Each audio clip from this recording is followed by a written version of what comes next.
lady here in Winnipeg has said that if I was going for the camouflaged look, that perhaps I might need to bulk up a little bit in terms of foliage in order to accomplish that, and I think that is a very valid criticism. Fortunately, I'm just going for the St. Patrick Day celebration look, which is not to be confused with the camo or sniper image. Definitely not to be confused with the two. But I will add as we go along.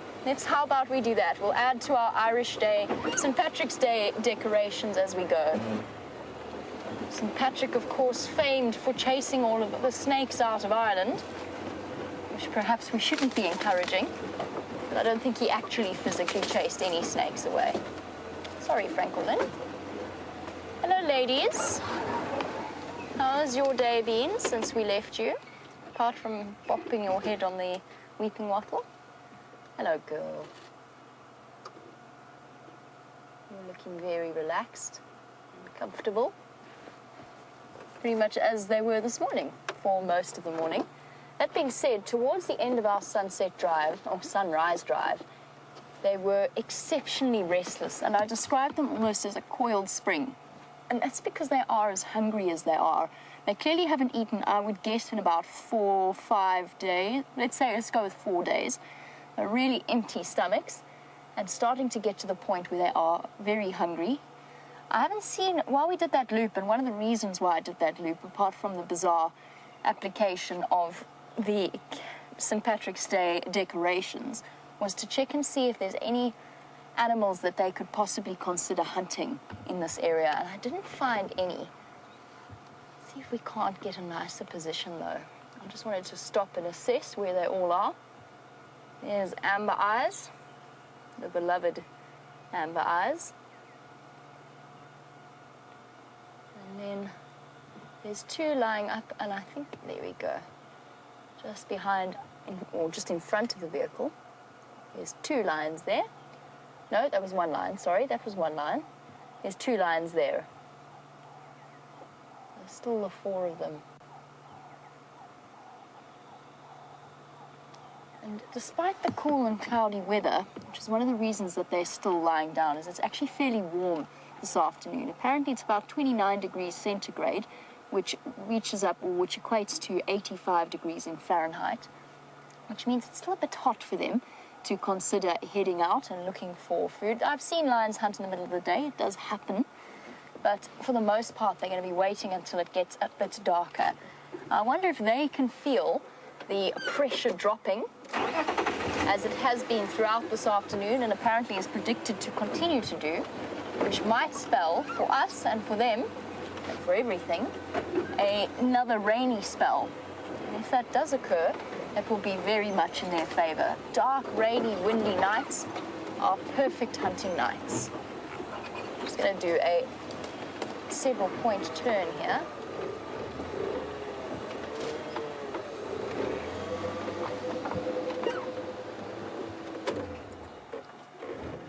Very big yawn. Oh no, don't roll into that. That doesn't look comfortable as a headrest at all.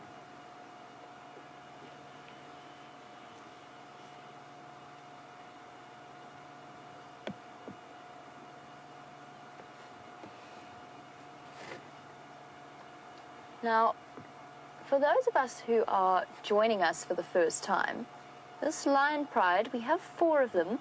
There are actually 5 females within this group. One of them is off towards Torchwood, or she was around Torchwood.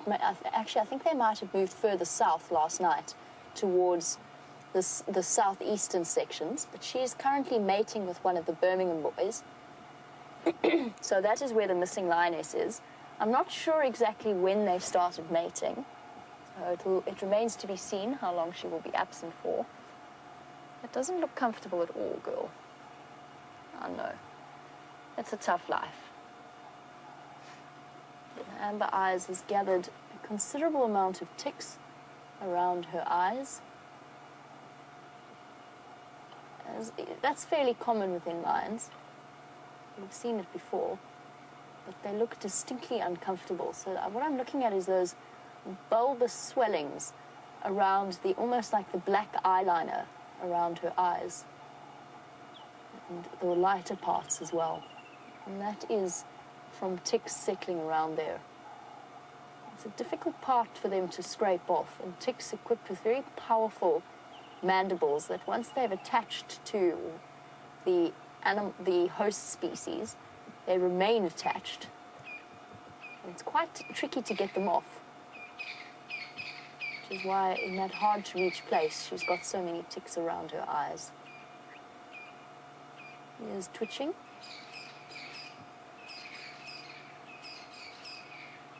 Shaking away the biting stable flies. And in a way, it's not all that much fun to be a lion lying in midsummer, just due to all of the insect activity that's all around them. And I wonder if they feel it as much of an irritation as we do. As human beings, we're almost incapable of sitting still with a fly crawling over us. The exception, of course, having been Scott. Scott had developed the most amazing talent to just ignore any flies that decided to arrive on his face or around his head. The lions only seem, it's just really their ears that they don't seem to appreciate.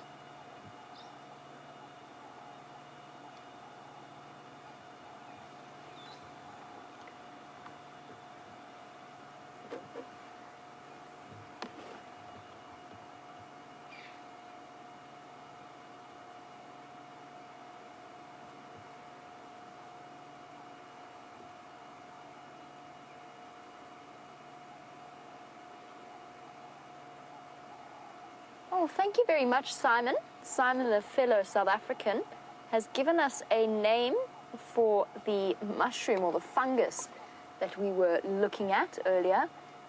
And Simon tells me that it is a bushveld bolete, or is it a bolete? Bolete? We are, as a group, uncertain of its pronunciation, but thank you very much for that, Simon. Much appreciated. I'm going to now go home and look up all I can find on the bushveld bolete. Bolete? Your guess is as good as mine in that one. But I really appreciate that. And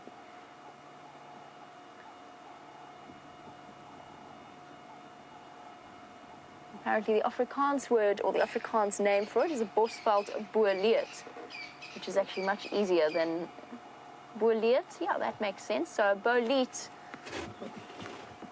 Anyway, thank you very much, Simon, for that interesting information. I'd love to know how you came to know about that particular type of fungus, and whether you can tell us whether it has poisonous properties of any kind, possibly hallucinogenic properties, like a lot of the different fungus and seeds out here. There's quite a few different types that are very, very hazardous to human health. And I've just remembered having said for about 2 seconds, I remembered after I touched it not to put my hand near my mouth, and then of course my cut finger was hurting, so I put it straight, gave it a bit of a lick, but we'll see. I think I'll probably be okay. But Simon, I'll do some research as well. Thank you very much for that. I really do appreciate it. Now, my suggestion for this afternoon's drive is that these lionesses are not going to move terribly much. We're going to be quite happy to settle here for the next few hours. I'm quite happy to leave it up to you as the viewers as to whether or not you would like to stay or you would like to go. And don't send that through to #SafariLIVE on Twitter. Or you can email through to questions@wildearth.tv. I'm desperately trying to, whilst talking to you, compose a limerick in my head at the same time. Perhaps I should put that through to all of you as a challenge as well. A limerick on the lionesses.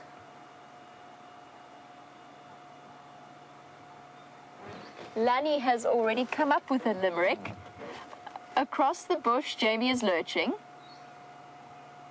Go for it.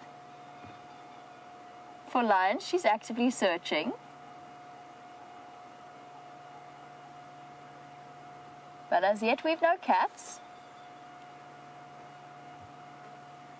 You can see on my hat, her hat, a green magic glory.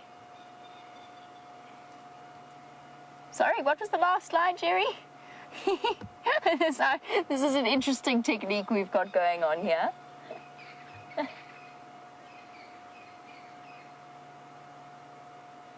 A green magic quarry straight at perching. So what was it? It was something about along through the bush, Jamie's lurching, and for the big cat or for lions, she's searching. Thank you very much for your limerick. I'm going to have to, let's look at the lions and I will rememorize that. And then I can start to, I'm usually quite good at talking whilst listening, but it's surprisingly difficult to do in limerick form.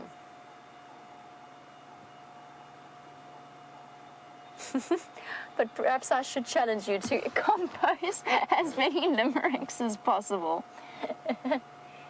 But yes, let me know if you want to stay, if you want to go. I'm quite happy to do either. And we can do a little bit of a trip around, see what else we can find, and then we'll return here as the temperature starts to drop and we can actually see if they're going to decide to go hunting. I just need to call the sighting in. Although the stress about that is just the number of vehicles that will be coming through.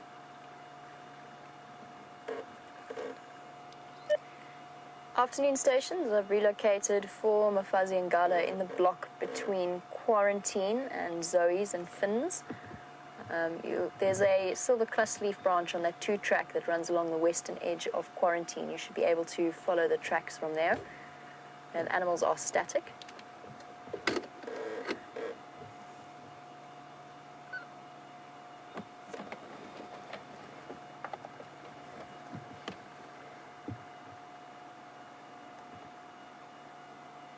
And I think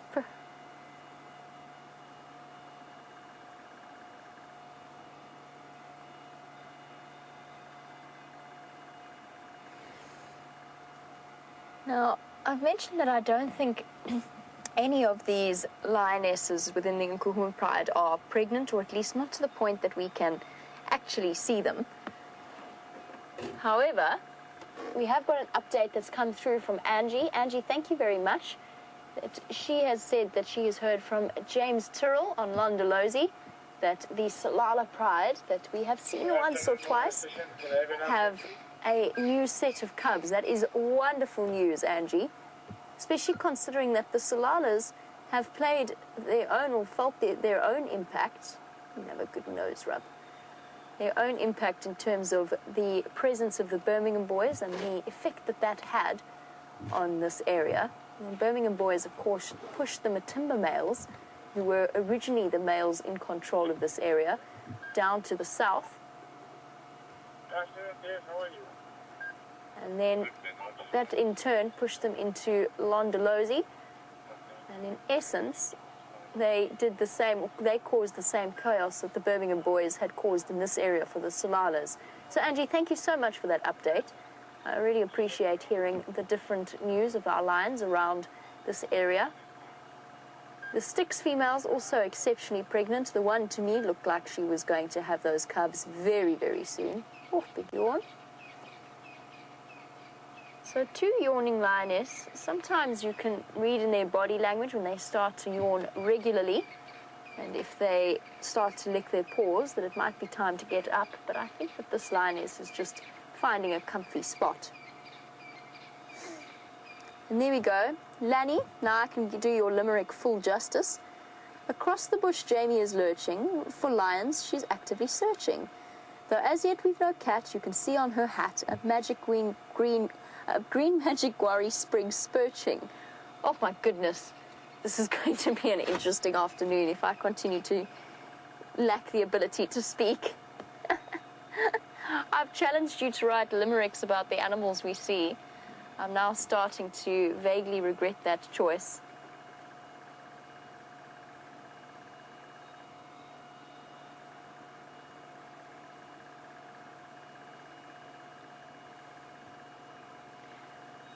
Okay, so a lot of you are fairly comfortable with the idea of us leaving the lionesses for now and returning to them a little bit later as it starts to get cooler. I think that's a good plan, especially since I am, for the moment, on my own out here. Not completely alone, obviously. VM's sitting on the back. But for now, there is no second vehicle due to some of the filming that we are still in the process of doing behind the scenes. And thus, I think a bit of variety might be nice. We can always return to them at a later stage. But we'll stick with them 1 or 2 minutes more before we leave. And cleaning her paws as well. Let's wait and see if she does decide to get up. I think that if she does, it will only be to flop back down somewhere closer maybe to Amber Eyes or the other 2 lionesses.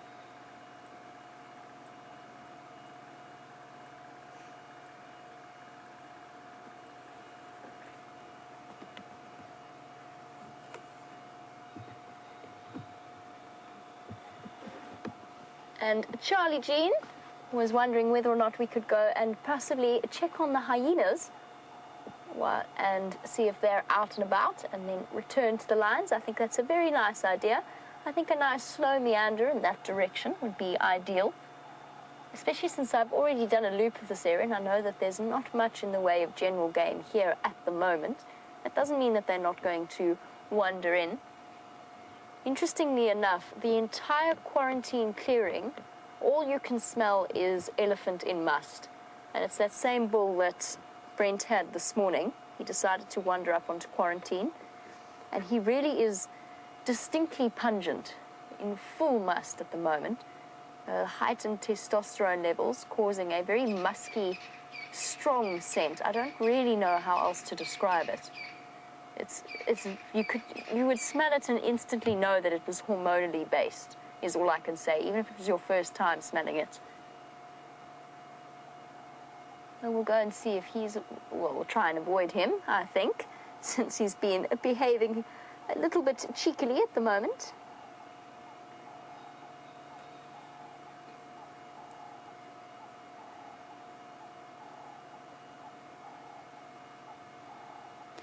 Now Karen, ouch, biting fly. Karen is just wondering, on the subject of that elephant bull, was just wondering, because he's apparently been doing this to other safari vehicles as well, is it a worrying behavior? And Karen, no, I think it's not. First of all, personally, I don't think there is any aggression per se in the way that he is approaching. I think it is more curiosity-based than anything else. And I think that the bad habits that he's learned can be undone. And I think the fact that we know about him and that we can warn other guides in the area means that we can generally stay away from him, give him plenty of space. But I don't think he's doing it because he doesn't like vehicles. To be honest, I think he's doing it because it's fun for him. It alleviates some of the boredom of his day-to-day existence. And now with the must cycle in progress, it's occurring more and more regularly. But it's not a habit that we want to encourage. It's always a risky thing. Now, this is a personal approach, it's a personal opinion. I personally definitely don't like, and I don't allow animals to touch my vehicle unless it is completely outside of my control. Like, for example, with that hyena skirmish that we had, where the hyena tried to climb underneath the vehicle. And even then, I tried to move as quickly as I could without running the risk of injuring any of the hyenas involved. But I don't like elephants touching my car. It might be perfectly gentle, it might be perfectly playful, until, for example, he learns to do it with other safari guests who maybe aren't as experienced and aren't as comfortable, and one of them might sneeze, for example. But Karen, I don't think it's something we have to worry about at the moment. It will be handled between the different guides and communicated between and amongst the different guides of the Sabi Sands, so that if he does move into their area, they will know to give him a bit of space for now. Is she going to get up? Yes, she's going to get up. Oh, I love it when a plan comes together.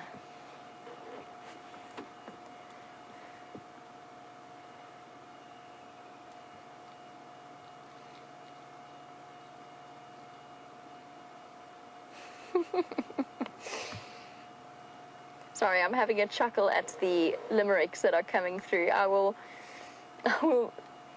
there we go. She did exactly what I predicted. Good girl. Got up and then lay down again, about 2 meters away.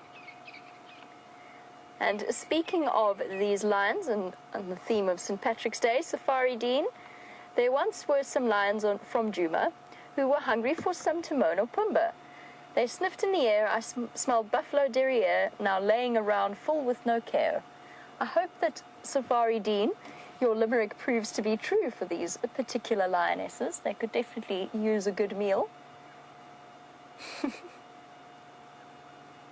Although if they managed to find a Timon, I think I would be exceptionally surprised. Timon, of course, being a meerkat, and probably not one of the animals that, or definitely not one of the animals that we would expect to see here. Just to turn our limerick opportunity into a potential for a little bit of education at the same time. Safari Dean, I know that you know that, but just for any other viewers who have seen The Lion King, Timon was a meerkat. Now, our mongoose groups are the ones that fill that particular ecological niche in this area, related to the meerkat, but not the same thing. I hear that most of you are happy for us to go, so since that lioness has proved us spot on and got up and moved and then lay straight back down again, I think it might be time for us to consider making a bit of an exit for now.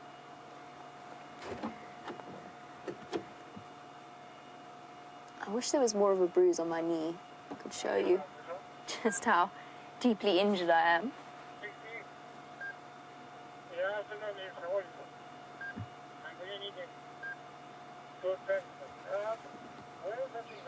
I'm just listening to the game drive comms for one moment.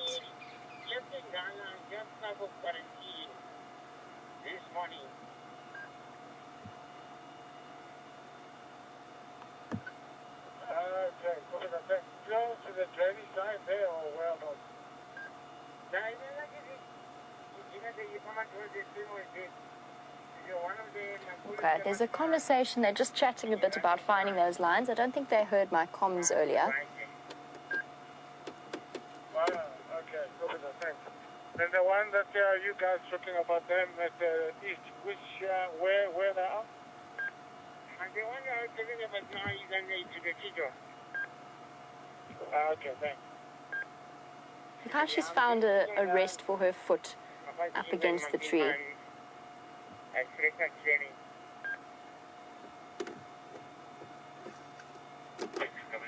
The other one might get up actually and decide to move. No, those one are more to the western side. And what two turns there, somebody from WildEarth has needed a branch in the road there. It's in that block.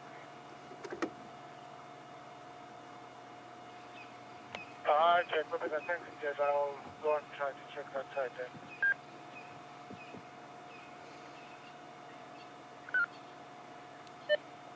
Stations, I'm not sure if you heard my message earlier. I've got these former fuzzy Ngala. Where that silver cluster leaf, you'll see the tracks going off-road. It's that two-track that runs along the western edge of quarantine. You have to cross through the drainage line. It's very thick in here, and the four of them are lying up in this block.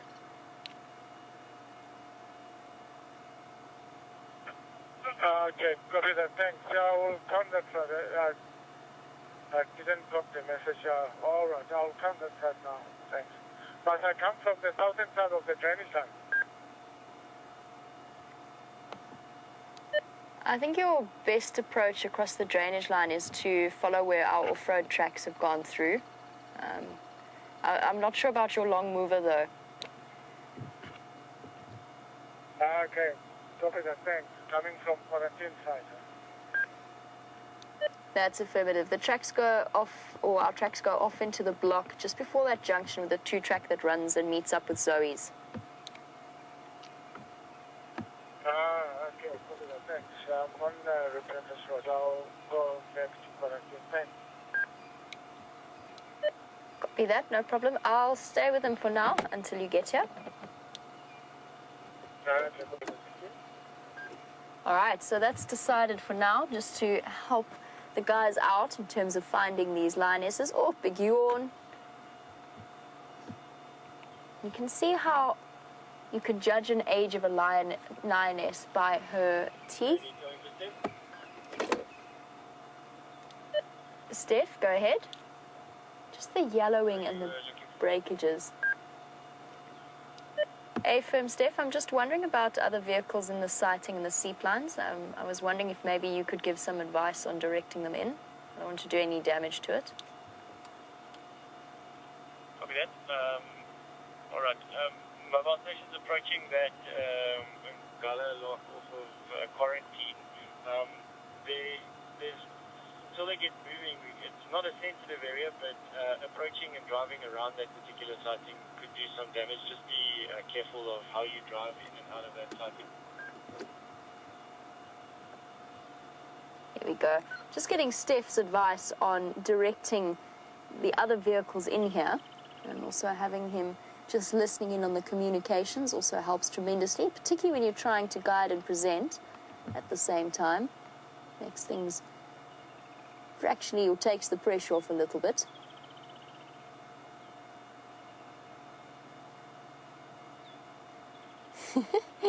Maggie M said, Jamie, I think it's a rumor that one of the lions on Juma has turned a bright green, something quite unforeseen, but it does show the cat's sense of humor. I love it. There's some wonderful lyrics coming through. I'm going to have to sort of spread them out a little bit. That's amazing.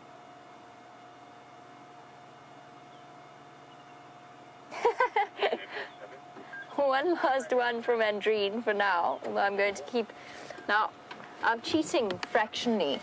I am looking at the limericks that are being sent through to me on my phone, but this is one from Andreen that was, there once was a couple from WildEarth. On their live drives a lot we would see. Their friend was named James, who liked to play games and was often found up a tree. I love that. It's brilliant. Well done, Andreen. I'm enjoying this so much. I think this is a perfect way to celebrate St. Patrick's Day. We'll have to think of some other green animals that we could see at the same time. Crocodile. Crocodiles. Yes, a crocodile would be quite nice. Chameleon. Maybe. Wormslung. Wormslung. Wormslung would be really good. And a rock python. Emerald spotted wood dove. Interestingly, there's very few pure green birds. The green pigment in birds is quite unusual. But the African green pigeon would be a nice one. The brown-headed parrot would also be another. Here we go, second lioness up. After her yawns, this looks like, to me, the sub-adult. She's always a little bit thinner than the rest of the group, but you can see just how empty those bellies really are. Hello, big girl. She's getting so tall. She's almost the same height as the adults. It's only when you compare their heads that you get an idea of just how much younger she is than the rest of them. And the sub-adult and Amber Eyes spent most of the morning together playing. When they did actually get up, they were playing together fairly regularly. And big breath, big sigh, stirring the weeping wattle at the base of her nose.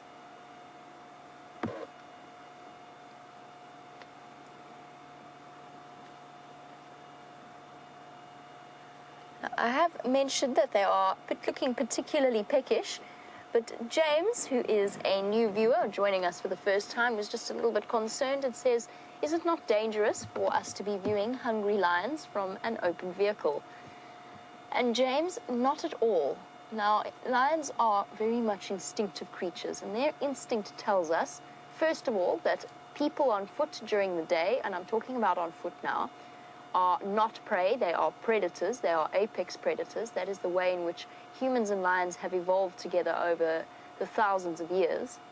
Once you add a vehicle into the equation, a vehicle has only been in a lion's life for the last, within this sort of context, and within the Sabi Sands itself, probably the last 50 or so odd years, that these animals would have been seen vehicles driving around them, safari vehicles and open vehicles at that. It's not an animal that they see as prey. So we are not seen as something they want to hunt. And whilst I personally don't buy into the theory that animals only see the outline of an open vehicle and not individual people, personally I think they do see individuals within that. They don't see us as something that they want to jump in and eat. And it's only in very, very unusual circumstances, highly, highly unusual. I mean, your chances, your odds are greater of being injured in a car crash than they are of a lion jumping into your vehicle. In very rare circumstances where an animal is sick, will they ever break that boundary between us and them. So no, for us it's not dangerous at all. This particular group of lionesses will have grown up with vehicles from the youngest cub size, which is why we're so fortunate to be operating in this area, just because they are so comfortable with our presence that we're able to observe them without disturbing them in any way, and being able to watch them go about what they would be doing, regardless of whether or not we're here. So no danger to us in that respect. Open vehicles versus closed vehicles, it's so much nicer to be out on safari. In an open vehicle, you get to experience, you get to listen to the sounds, you get to smell and enjoy the presence of what you're doing. That being said, for open vehicle drivers, it's generally only ever guides who are allowed to drive around in open vehicles in quite a few places around South Africa, and that's because we're trained in assessing the body language of the animals all the time. There's the third or the fourth lioness up now. Another empty belly and a leaf on her leg, coming to join the rest of the pile. She's been copying my St. Patrick's Day decorations, but it's not quite as cool as mine. Oh, oh, personal space issues, guys. Gee. Poor sub-adult. Just got trod on and sat on.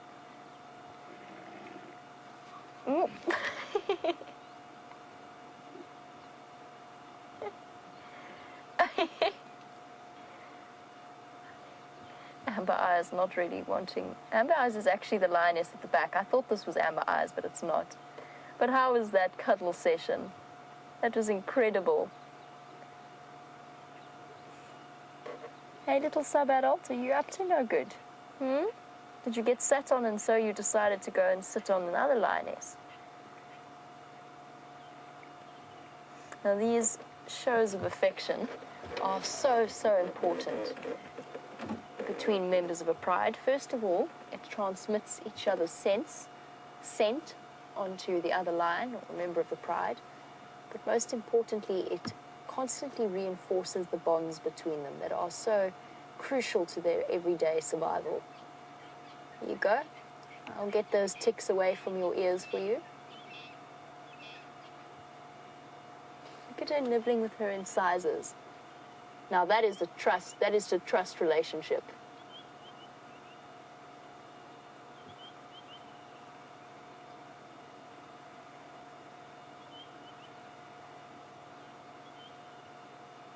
As we watch the two of them reinforcing their bonds, Lee Pad was wondering a bit about the social structure of lions or lionesses in a pride, and was wondering if there is an alpha female. And interestingly with lions, no, there isn't. Generally, and I'm saying generally, the older females in the pride will take the lead in a hunt. Oh, reciprocated. Even if she was in mid-yawn when she was head-butted by a young sub-adult. So lead pad, there's no alpha. Generally, the older females take the lead in hunts or initiate the hunts, but that is not always the case. As I discussed this morning, I have experience with sub-adults of about our girl's age, so 2.5, coming close to 3 now, would be my guess, that have initiated or been responsible for initiating the majority of the hunts. And I don't know if that's because they start practicing at this age or had enough. There's Amber Eyes at the back. My apologies. I wasn't entirely accurate. Having a grooming session as well. Come on, won't you get some of those ticks off her eyes?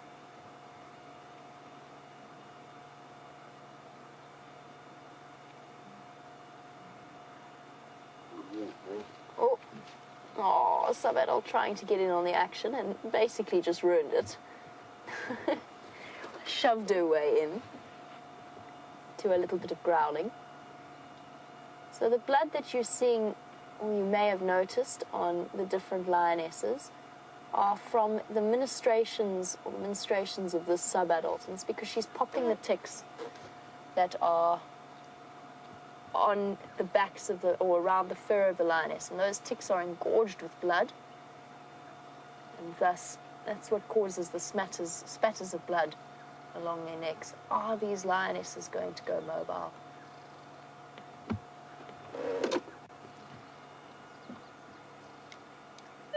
The stations, these Mufazzi and Gala have just got mobile now. It looks as though they're heading northwest. I'll keep you updated. The best approach might be that 2-track that runs towards Zoe's. I'll let you know if they lie down again.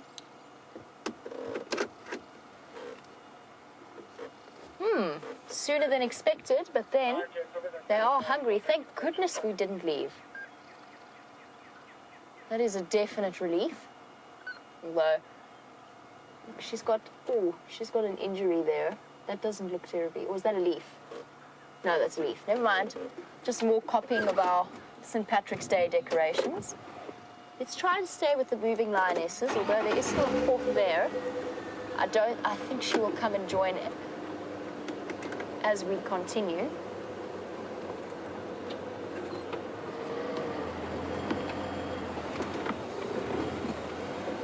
Yes, Janine, that's exactly what they've been doing. They have been lying around. Aha. I can't use that pun. I can't use it in any seriousness. They have indeed been lying around all day since the end of drive, conserving their energy for the time. Obviously now, it is time to go and hunt. They might just continue a little further into the bush and then lie down again. We'll have to wait and see.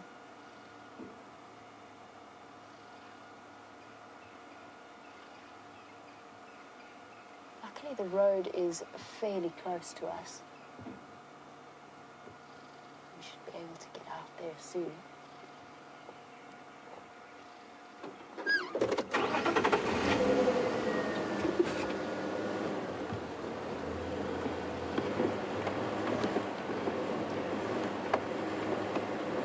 Walking through the bush with very alert body postures. Let's go this way.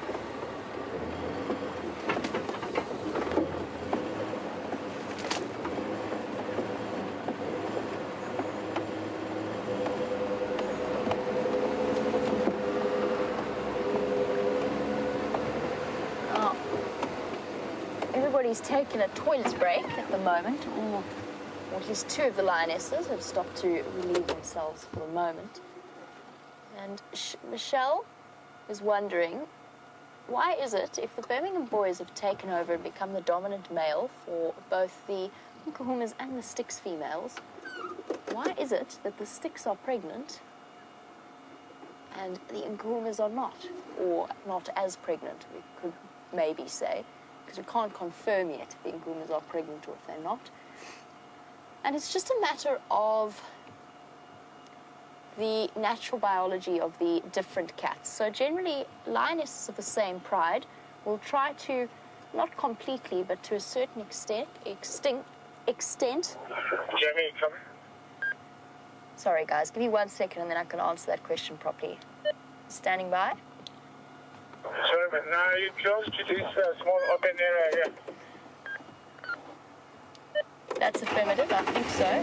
Lion's still mobile northwest. We should be coming to the road fairly soon.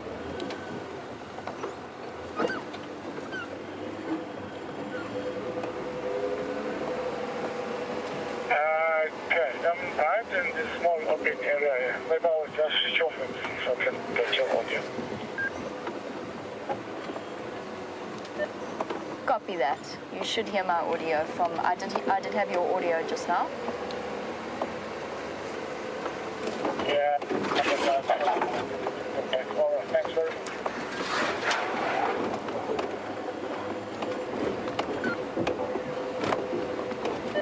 No problem. Sorry, everyone. Just guiding one of the other vehicles from Vuyatela into the sighting. And I was in the process of answering Michelle's question about why the difference in pregnancy between the Styx and the Nkuhumas. And the answer is, as I said, generally females from the same pride will try to synchronize their estrus cycles to some extent, to a certain extent. And just by the way, if any of you are concerned, as soon as I see them even vaguely thinking about hunting, I will switch off the engine.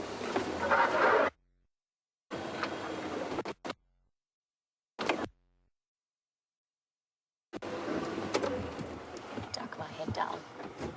Yeah, I got a visual of them. They'll come more to the south of that small open area. I'll go a little bit more south and then block here.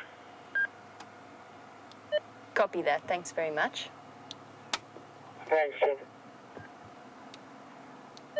No problem. Okay, so luckily for us, because I think there's a chance we're going to have to loop around them in order to get through this block. Luckily for us, we'll have Taxon on the other side, who will be in the sighting, so he'll be able to keep track of them for us for now, whilst we'll continue to work our way through this thicket. Sorry, Michelle, I keep trying to answer this question and I keep getting completely distracted by what's happening here. So, it might just have been that the bodies of the Styx females happened to go into a true estrus sooner than those of the Nkuhumas. That's just a biological deal, and that it's synchronized with all of them.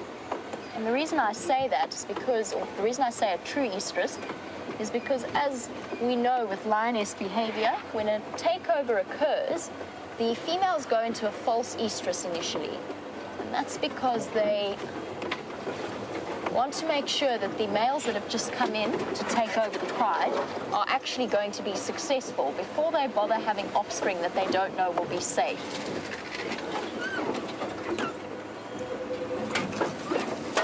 Everybody duck.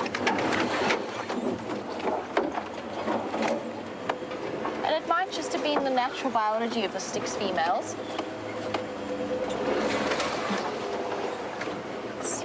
We're coming to a drainage line, and I don't think we're going to be able to cross it here. In fact, we're definitely not going to be able to cross it here. Here they go, down into the drainage line. We're going to have to find our way around.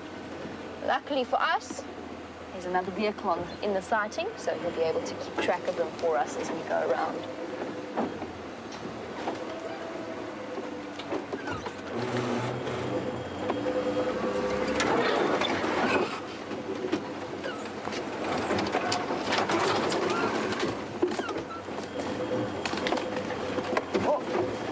Some accidental decoration to the bonnet as we go along through here.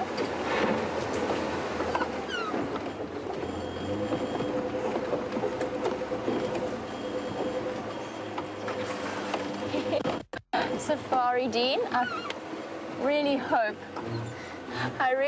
that no elephant comes to feed on my decorations, and Andrea, definitely not a whole elephant to pluck plants from my head.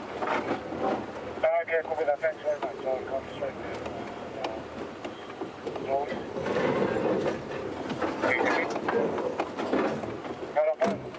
Oh, my door's open again.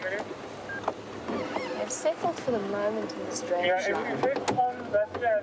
I'm going to take the opportunity to go around. Yeah, my door won't stay closed. Let's just go quickly while we have the opportunity. Sorry. Yeah, where are you? I come to that clearing. Yeah, I'm in place of clearing. You should just call me.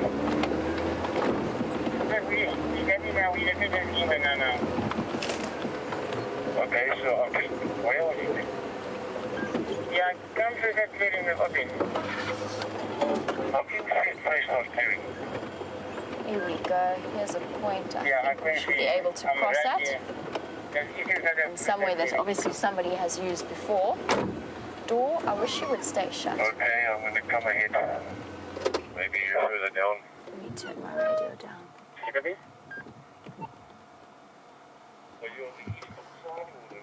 Let's see which direction these females decide to go in. We'll be able to decide on our route from there.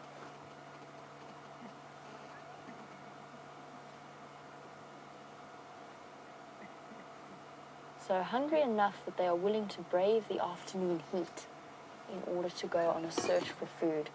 And I think that is what this is. I don't think it's a search for water. And this is how they will continue to hunt. They will walk for a while, and then stop and lie down, just as they're doing at the moment. And then they will continue onwards. One female will walk a little bit further ahead of them in order to sort of track around, see if she can spot any potential prey.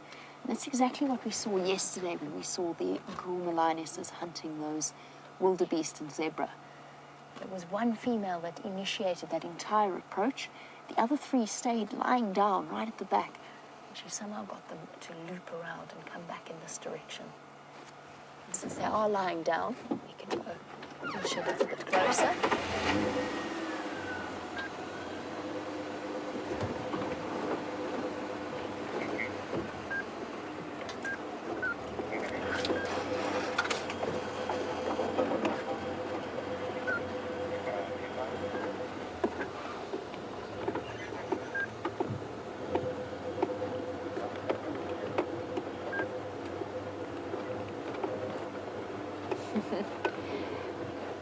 Lucy in Indiana is at work. It's taking a quick break to watch the lions and has just said that she loves our St. Patrick Day decorations. I'm glad you too, Lucy. I felt as though it was necessary, since we have got so much greenery after the rain, to add to our St. Patrick's Day safari, sunset safari experience.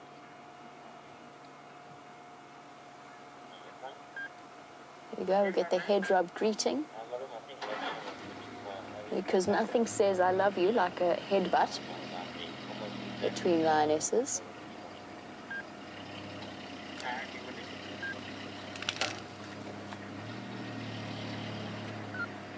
Apparently this is the two-spot lioness that we've all been chatting about. I hadn't noticed her two spots. I hadn't realized. There's the sub-adult, looking like a teenager, if you know what I mean. One of those teenagers that has grown very fast in a very short period of time. And that gives her that sort of lanky I think is a good description. Now looking for affection from anyone she can come and cuddle with.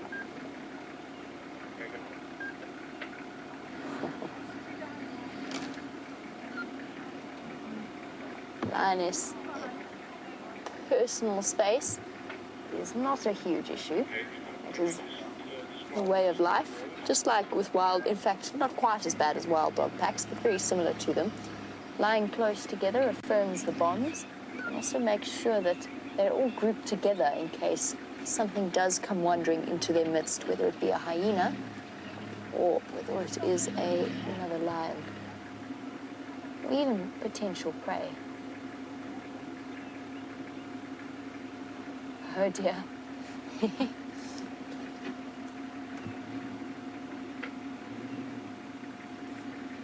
That's terribly unfortunate. It happens to everyone as guides. One of the guests has dropped something down onto the ground. Now find themselves in the situation of what to do. What was it? Goodness, it was his wallet that he dropped. Now we obviously can't show you the guest sitting on the back in any great detail, but he did manage to retrieve it. And Taxon's quick thinking managed to retrieve it.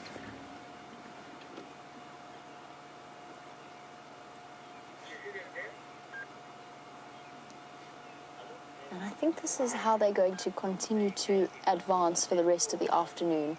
Cover a little bit of distance and then stop again.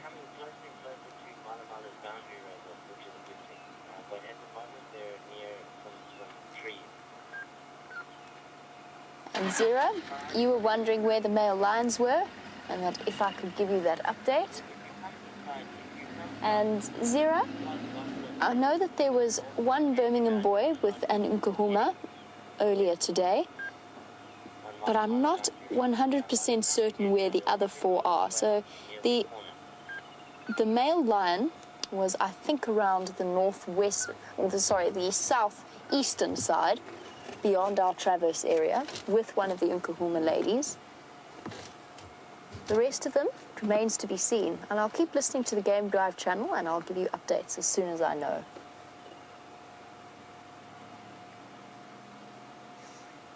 This is known as allo grooming, to give it its official term. There's very limited species in this area that actually allo groom each other. Impala are one. Lions, of course, are another.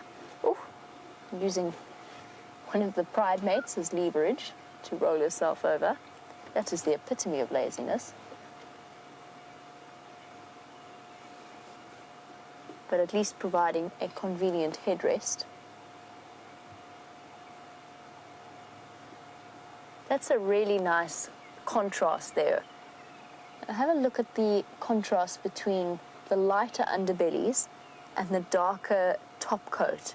So along their backs and the tops of their heads and their sides, compared to the white underneath them. And that's actually a beautiful comparison. Oh, now we've got both belly up. Lions have gone belly up. Bless you. That was such a surprise sneeze. Even I jumped a little bit. I got a surprise as well. Did you get grass up your nose, girl? So there you can sort of see what I mean. You know, gorgeous. The fact that whilst they are relaxed, look at her scratching her stomach with her paw. Whilst they are relaxed, they are on alert. Even whilst lying and sleeping like that, they're still twitching and constant movement. They're not settled. And I'm sure that's because they are hungry. Oh, have a good belly rub there. It's a really good belly scratch.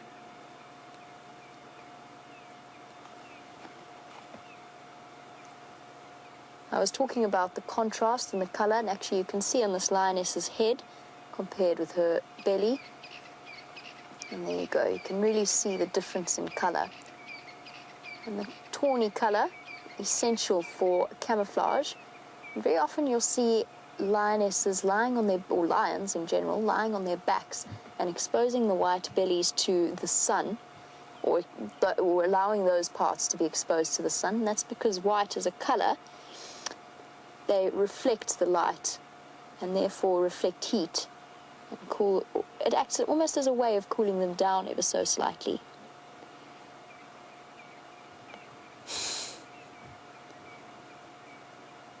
I like how Rusty Pipes's limerick is, there is a magical place called Duma, brought to us through the eyes of a camera. The guides are well spoken, but sometimes the poor rovers are broken.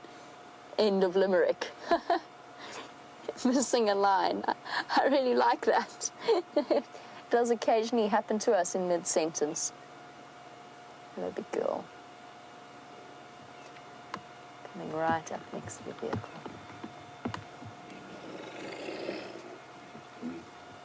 Oh, a yawn and some flatulence to finish off our cacophony for the afternoon.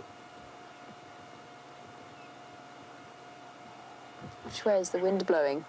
Not too bad. Yeah, you're going to get straight up again. Those big yawns, the restless rolling around, not really settling down. They are up once again. Now we're going to walk behind our vehicle. Okay, girl. It's all right, girl. You can go. Some adults slightly more nervous than the adults in terms of passing close to the vehicle. Here you go. Oh, here she comes. Right behind us. There you can see the hip joints starting to stick out and the spine quite prominent and the shoulder blades. Now I said she always looks thinner than the others. That's a combination of the fact that, first of all, she's the last in the pecking order in terms of the lions. She's not big enough to fight for her place at the kill.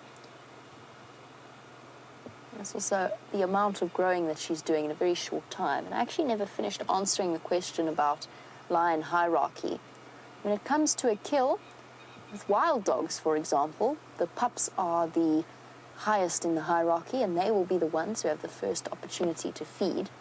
With lions, on the other hand, it is every man or every lion for him or herself, and it's up to them to fight for their portions of the meal. But there's no real pecking order in that sense. It's just the biggest gets the best parts to eat.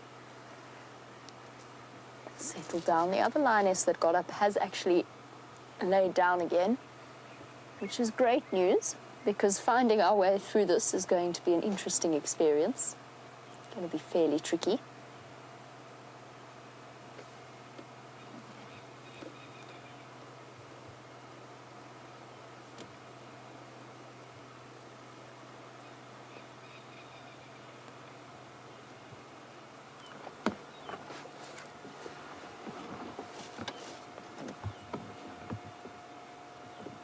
Darlene in New Hampshire was wondering a little bit about the lion's hunting strategy, and I expressed amazement this morning at the way in which the lionesses coordinated their hunt on yesterday morning's sunrise safari.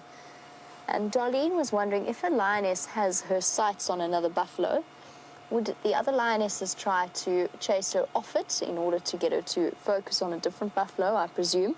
Or how do they go about essentially determining which animal in a herd they go for? Darlene, I think that's the meaning behind your question. If it's not, please let me know if I've misinterpreted it. So coordinating and choosing which buffalo to go for is a combination of planning and circumstance. And that's why bonds like this are so important. They're always going to go for one of the weakest, slowest looking animals. But at the same time, it just depends on which lioness happens to get to which buffalo. Once a lioness is on a buffalo and slowing it down, chances are the rest of her pride are going to immediately divert their attention and go and help her bring down that buffalo. So immediately they will change tactics depending on the circumstances of the hunt.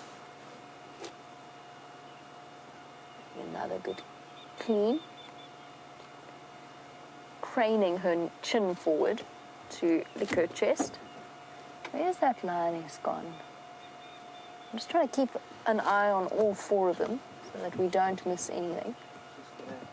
Oh, yes. Oh, no, it was that one I couldn't see. She's lying down right behind the vehicle.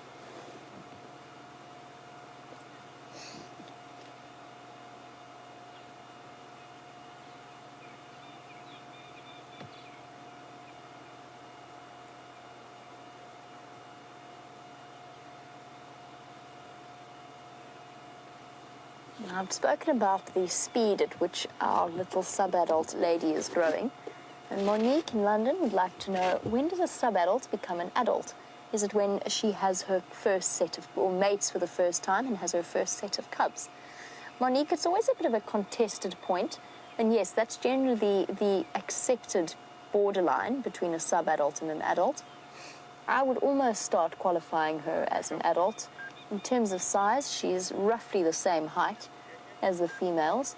So I refer to her as the sub-adult because it's an easy way of referring to her almost. It's a nice identifying feature, but perhaps I should start calling her the young female because she's right at that cusp between being called a sub-adult and being called an adult. It's the same blurry line between a cub and a sub-adult. It's sort of if you go in the opposite direction. Cubs, to me, become sub-adults at about 1.5 years or so. But I've heard different approaches from different scientists. See the alertness, just making sure that she's double-checked that there's no animals for her to hunt.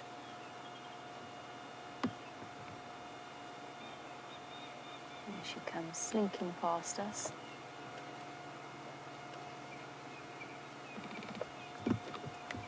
We'll just let her move around behind us before I start up and reposition, although I think that now that all of them have moved into this general area, I think that they're going to keep walking through this block. And this is where it's going to get a little bit tricky. I think the best approach is going to be to go around. I just want to double check that they're not going to lie down first.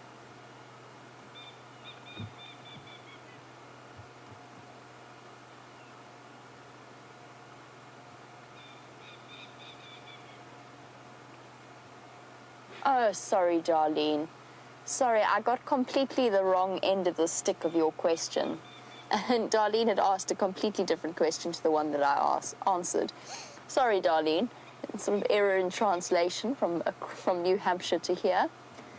Darlene, it is, yes, the other buffalo will come and try and help it. That is what Darlene was asking. In a lion hunt, if a buffalo is singled out, the other buffalo will come back, and there's plenty of evidence. We've seen it ourselves. The buffalo turning the tables on the lions and chasing them away or attempting to. And that can often go on, that kind of standoff can go on for hours with buffalo. Somebody's reluctant to get up and follow the rest of the group. Always, girl. You're always lagging a little bit. Sorry, Darlene. Total misreading of the question. Yes, buffalo will help, particularly with calves. The other buffalo will return. And Darlene, there's an amazing video. It's a very famous clip on YouTube known as Battle at Kruger, which concerns exactly that. And if you're particularly sensitive and don't enjoy watching hunts, although none of it is in graphic detail, then maybe avoid it. Either way, I can tell you that the buffalo calf in the end did get away, but it is the most extraordinary interaction between buffalo, lions, and crocodiles that has probably ever been caught on video. Time for us to go, because we're going to have to go all the way around the lionesses. Don't disappear too fast, ladies. I've got to get round you.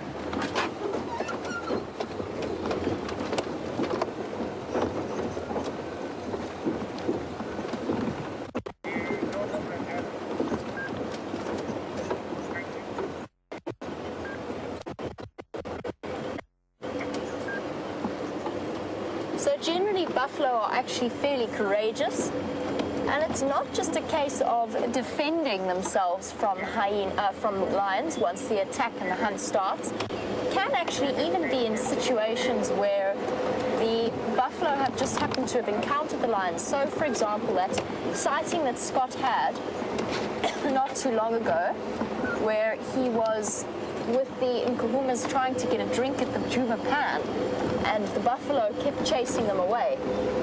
And even if buffalo find lion cubs, they have been known to seek out, if they find where young lion cubs are unattended, they've been known to sneak up on them and find the lion cubs and actually crush them. It's one of those interesting aspects of lion behavior. Here we go, we're going to come out. Now I know exactly where we are. It's a bit confused for a while.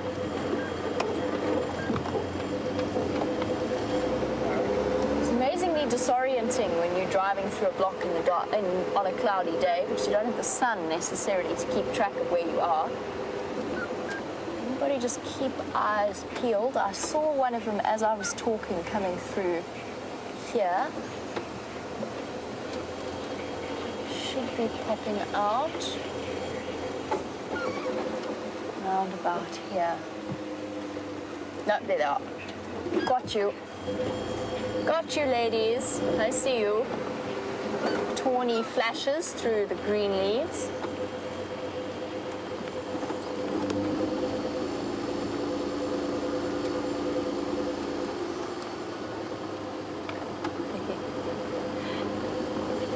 Here we go.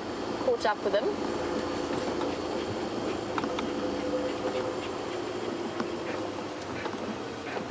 Just in time. Oh, ladies, are you going to go and choose to go in your favorite block? Their favorite and mine not so favorite block. This is the block, the direction that they're facing in is the block where I managed to get myself stuck in an aardvark burrow twice. Yep, that's where we want to be, that's where we want to go. You on again. And if they continue on like this, they could actually end up making their way onto Arethusa this afternoon. Now, Impala Plains, which is where they're heading now, is not somewhere that I've checked for general game species, so there could well be animals for them to hunt there. Here comes the straggling fourth lioness.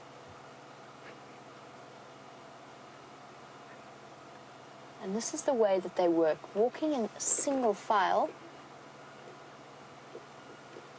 And I must say, I agree. I do think that the lioness that's been straggling does seem to be walking, if not with a limp, then with a stiffness to her stride.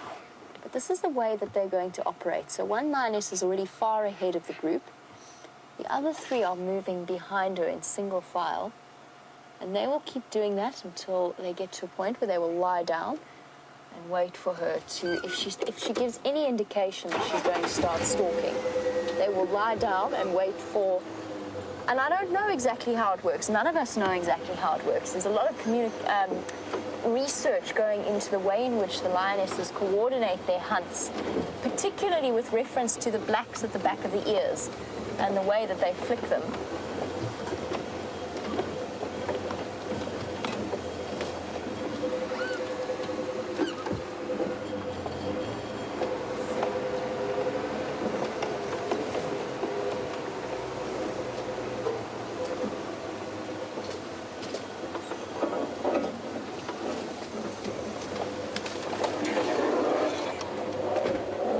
make our way through the minefield block. There's a hole. We'll be keeping an eye out for any great dips. There is a chance that we could lose them in here. Unfortunately, it is very, very dense vegetation. Let me just try and concentrate on getting through here. You okay there, wildebeest? Cool. Thank you.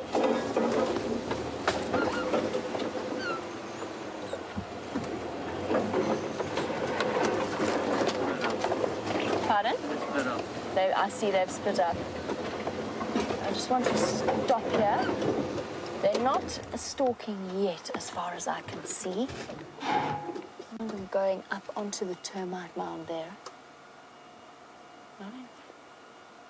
Hold on. Now, what I don't want to do in this dense vegetation is follow after them to the point that we disrupt anything. Obviously, we never want to have any kind of negative impact on the behavior. I think she's stalking the other lioness, though. Yeah, she's going to meet up with the other lioness. But we never ever want to have any impact on these animals at all, in the way in which they operate. To an extent, any vehicle, any safari does, to an extent, have an interaction with the animals. But at some point, I may actually stop and say that we cannot follow them any further whilst they're hunting. And I think that this block might be the limit to that. It is so dense in here that all we're going to do is make a noise, and we could potentially either scare something or distract it to the point that they don't see the lions coming. And that's not something I really wish to do. But what we'll do instead of following them in here, is we'll go loop around towards the road. That's okay for us to do. And we'll see if we can't meet them there. And we'll just keep listening for alarm calls at the same time. And I know that our viewers understand that there is a certain point at which we have to draw the line. And for me personally, this is where my line is drawn, driving through here after hunting lionesses. Particularly, but not limited to, not especially, because they're hungry.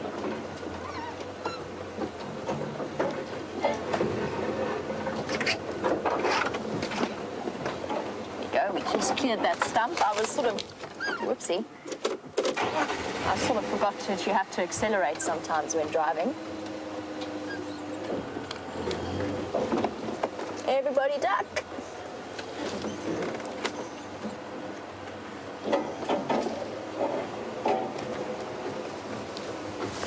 And again. And once we're back on the road, then I'll be able to answer Diane's question about the movements, because we were talking a little bit about the way in which they coordinate their hunts and the visual communication skills of lions. We'll be able to chat a little bit about their tails. Now, Diane has noticed that in lionesses, the tails are not used as frequently as zebra and wildebeest, or leopards and lions actually, in the same way that leopards and as wildebeest and zebra swat away flies using their tails. So she's noticed the difference there, and she was wondering, is that because the cat's tails are more for balance? And Diane, I have seen the big cats occasionally use their tails to swat flies, but you are absolutely right.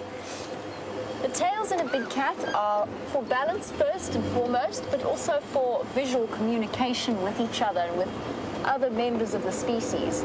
So a thrashing tail is an angry cat. But it's interesting to watch, because I wonder how much conscious control, with leopards especially, they have over their tails. Because I've seen leopards stalk before, and I've seen them give themselves away with a flick of their tail. And it's almost, and I don't have any conclusive scientific evidence for this, but it's almost as though they don't always have a full degree of control over that twitching tail.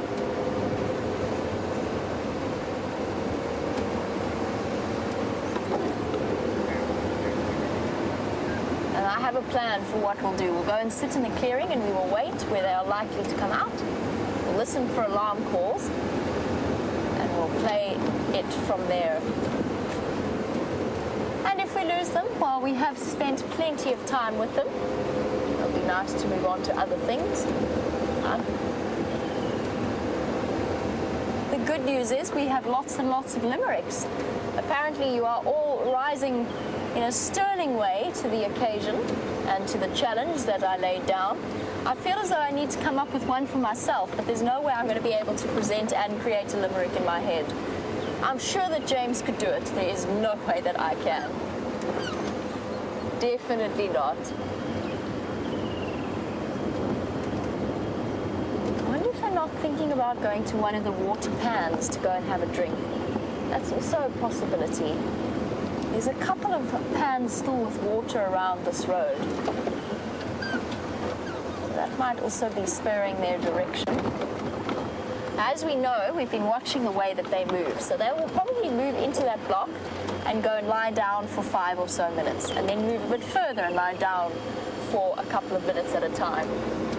So we'll see if we've got any sign of them popping out. If not, we will make a decision about moving on.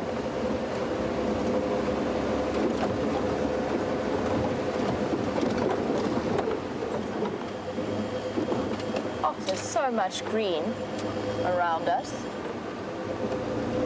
It's like a whole different world before and after the rains of the last week or so.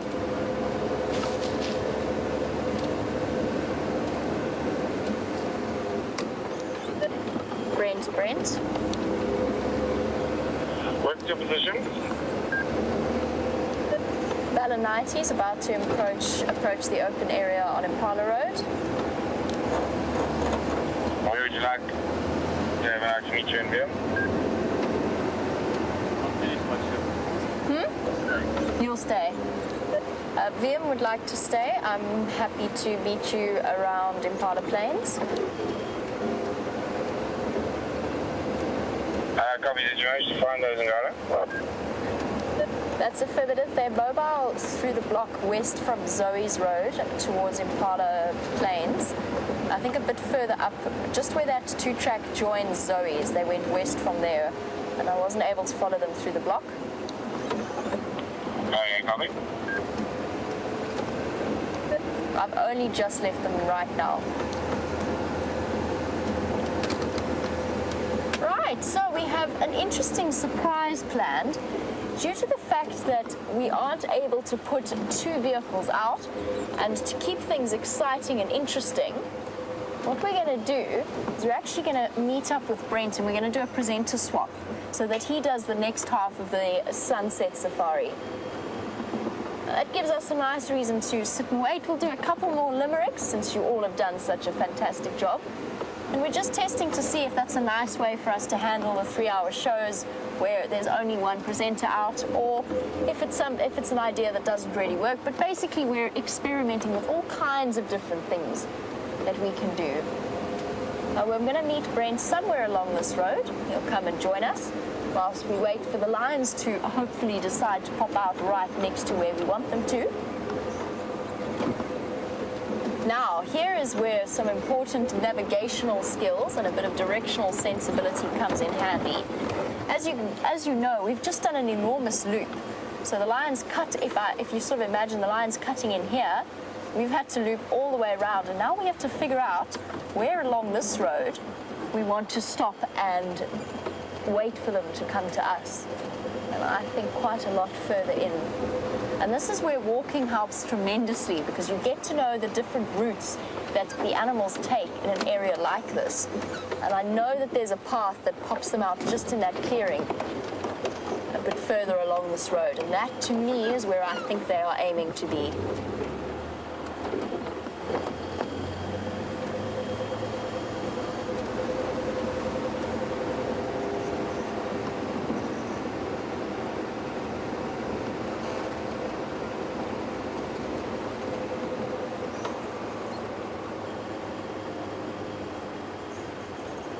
And a student in Miss Jackie's class in Illinois has been watching the backs of the lions very carefully and has very cleverly noticed that the lions have a very dark patch on the back of their ears. All right, I thought I heard them. So absolutely, you're very clever, and you are really very clever in the way that you've worked out that it's a way for the lions to follow each other. just like the pom-pom at the end of their tail. That's exactly what it's for. It's a way, because you know, with your domestic cats and your domestic dogs, let's try that again, their ears twitch backwards and forwards depending on what their mood is. So if they get cross, then their ears go flat backwards, and if they are not so cross, then their ears are forward if they're happy or excited or listening intently. So that is what the black on the back of a lion's ear is for. It's to emphasize what they are saying to each other.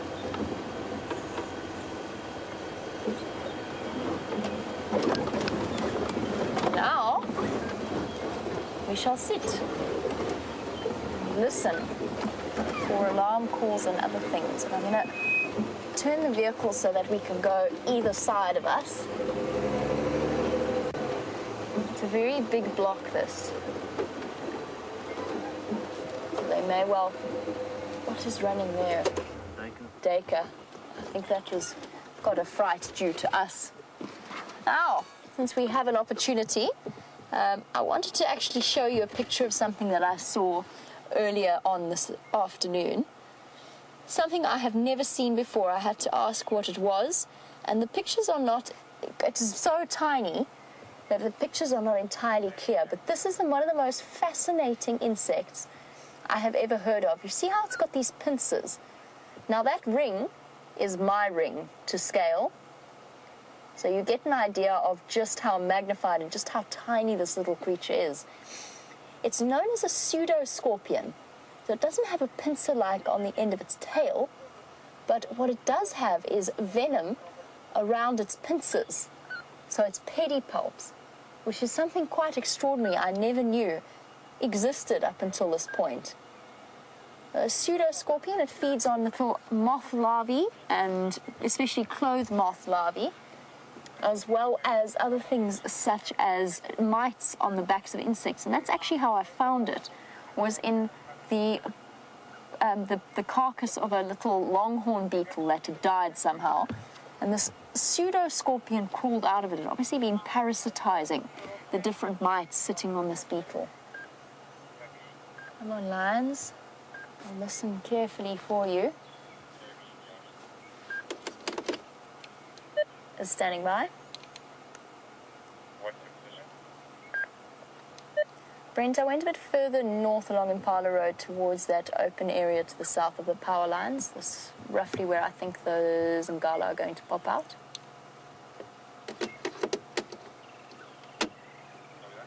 Look at how dense the vegetation is comparatively. Now that could be, if you look at that quickly, that could almost have been a lion. North now to this block here.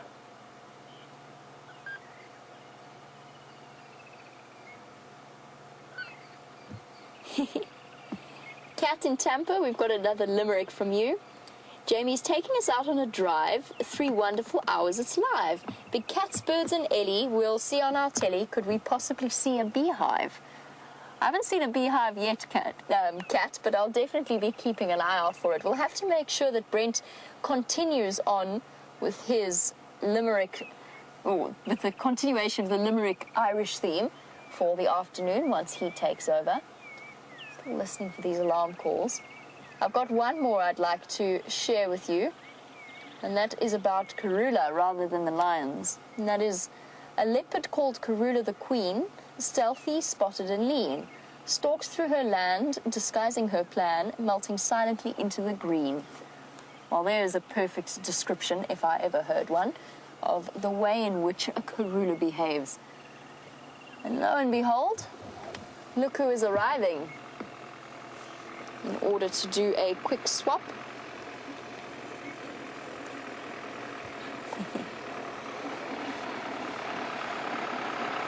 Thank you very much, Michelle, for your Karula limerick. It's warriors all over the car. Oh, it's actually looking really sadly depleted now. It was my St. Patrick's Day decoration. Okay. We're also having a limerick competition. A limerick competition? We are. I'm definitely not competing in a limerick competition. I haven't done very well so far. I've been talking too much. But the viewers have been sending through some excellent ones. Well done, guys. You might need to keep that going. Get them to write limericks on things that they see. As long as you don't ask me to ride. I know, I haven't done very well. I'm going to try and remove this from my head, though. Ow. Distinctly uncomfortable. The lionesses just started coming west around. They're probably going to pop out somewhere here, hopefully, unless they do a loop around. Okay. But it just got too thick, and it looked like they might have been hunting. I didn't want to interrupt. Okay. Okay. So I'll go out on this vehicle. Yeah. I'll see if I can give you a hand finding them. And there you go, guys. Some variety in your afternoon. I'm going to say goodbye to you all for today, and I will see you again on the sunrise safari, unless, of course, I happen to find the lions before Brent, which is not impossible, but probably unlikely. Brent, do you want me to take my box out? Are you happy? Okay. Make space for Brent's stuff. All right, Vim, thank you very much. Vim's raised a very good point. I can't go anywhere until I have unmiked myself. Disconnected you. Yes. Do you need an earpiece as well? Yes, please, I'll just take yours. Cool. All right, everyone, there you go. So, I'm going to go try and find some lions. Try and make this exchange as quickly as possible. There you go. There you go. Thank you. And so you can hear what I'm saying.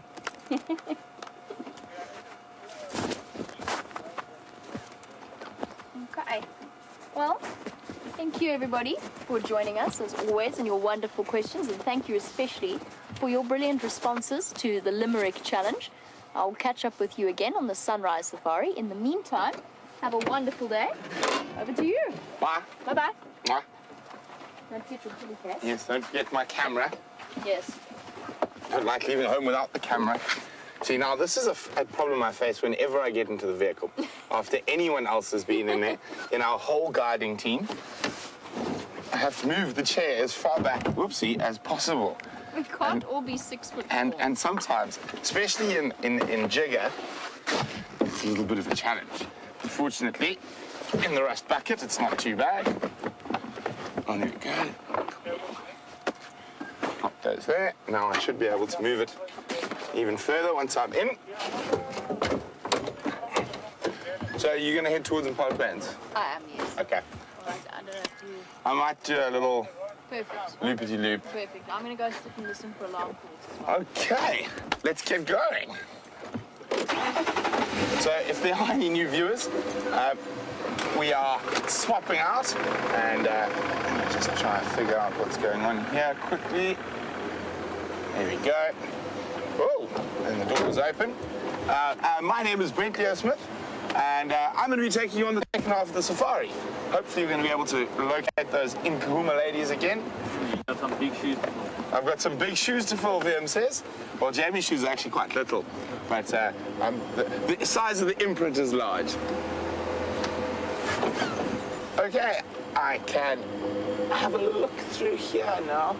So those ladies could pop up anywhere around here. I just want to check through towards the power lines, just in case they might have changed direction, if Jamie's going that way.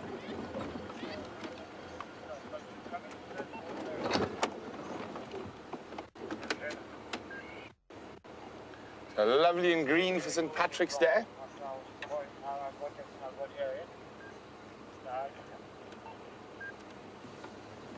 So Vim, I'm sure, using his height to stare deftly into the mixed woodland, or broad-leaved woodland that surrounds us here.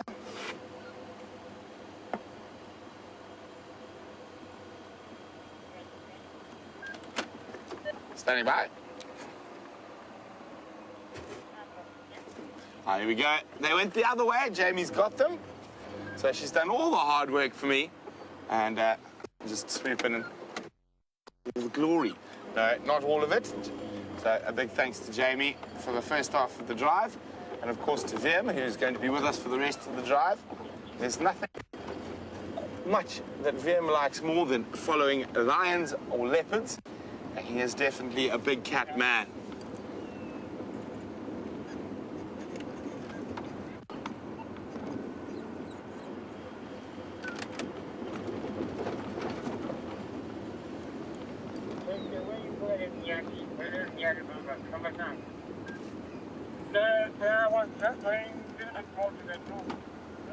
So Ellen on Twitter says, thanks Jamie for a nice start to the drive.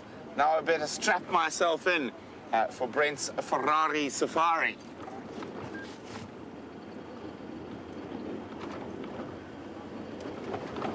So what we're hoping is that we'll find something to stalk.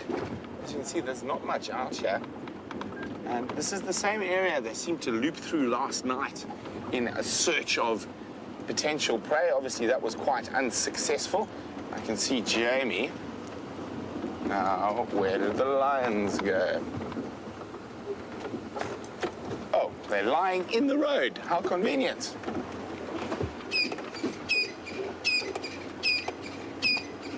Thank you. Hello. Here we go. Thanks. Well, now you can go home and relax. Oh, we're just walking Job out done. in the middle of the road. Here we go. The Nkuhumas ladies having a little break. I can still see one over there through the bush, but two of them having a nice little snooze. Hey, girls.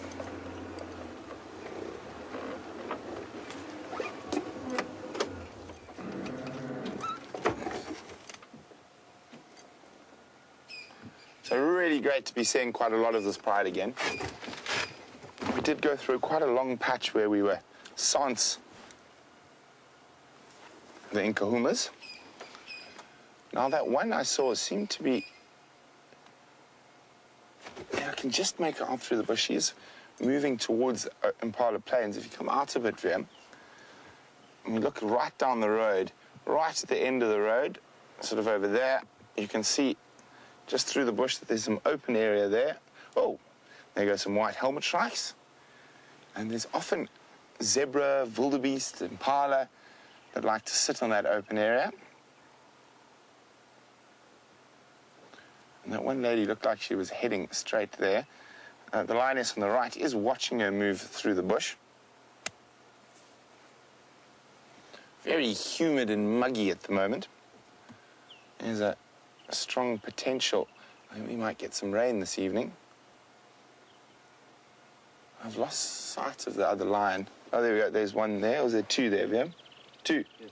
Ah, they've both stopped. Well spotted, Vim. Great work through the bushes there.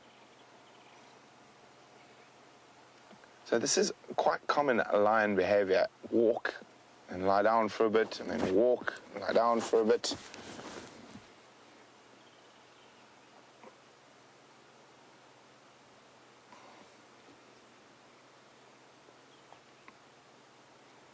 And I use these quiet moments to listen.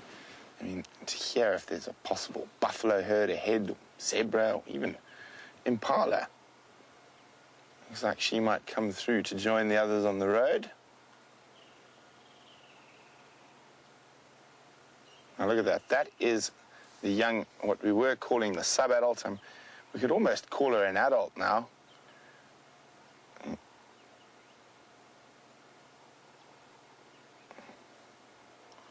Hello, guys.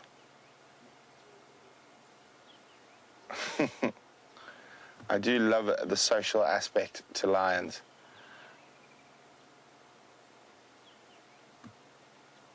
And flop. So even though they are lying down now, it's definitely going to be worth spending the rest of the safari with these girls. They're hungry. They're definitely going to be on the hunt. And it is an incredible thing to be able to move with big cats while they're hunting. Getting rid of some of those irritating parasites, like fleas and ticks. And lions are great groomers. There we go. It looks like she's ready to be up on the move again, or is she just going to another itchy spot on the other end?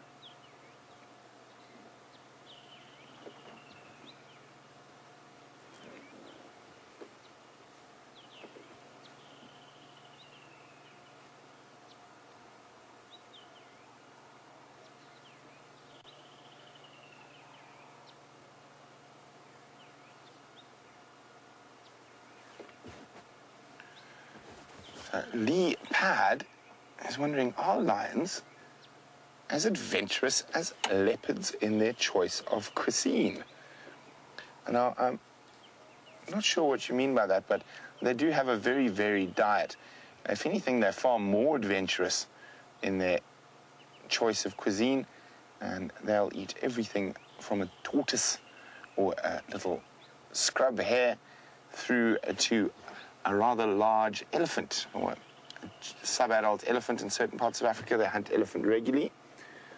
But in this area, their favorite seems to be buffalo. And that is quite an adventurous thing to take on, an adult buffalo. They're quite apt at defending themselves. So if anything, I would say lions are far more adventurous in their choice of cuisine, because often they catch much bigger and scarier things like giraffe and buffalo and hippopotamus. And leopard tend to avoid those as a general rule. There are a few male leopards I've known over the years that will risk a baby giraffe or a baby buffalo out of a herd, but never an adult. And one of the reasons they are able to tackle these bigger prey species, apart from their incredible power and size, is the fact that they're the only social cat.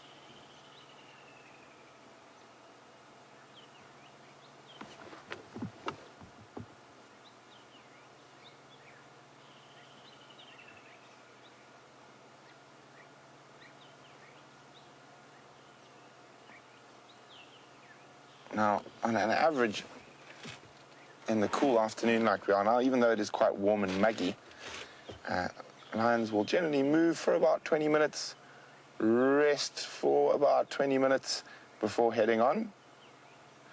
Of course, sometimes they might rest for an hour. You never know. So we don't know if they chased something in the block between the two roads. They might have. And if that's the case, they might rest a bit longer. They need to build up a bit more stamina.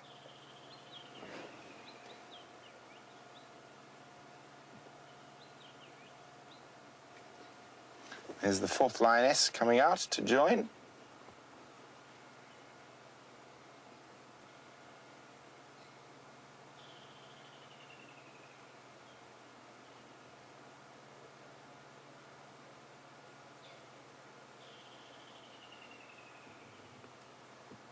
Let's just go wide a bit so you won't flop down on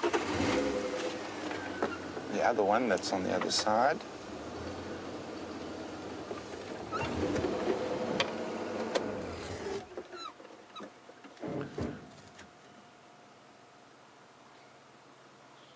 It's lovely to see all that green around them as well.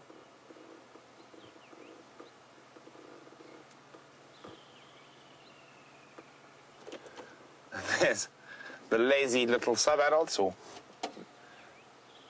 young adults is probably a better term now. Zumi Mike was just saying he's watched the Battle of Kruger many times and just amazed by the perseverance of buffalo.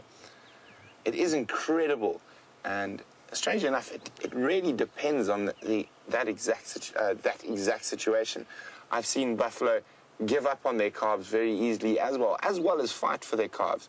So I wonder what is that tipping point that will send a herd plummeting back where other herds will just run in the opposite direction.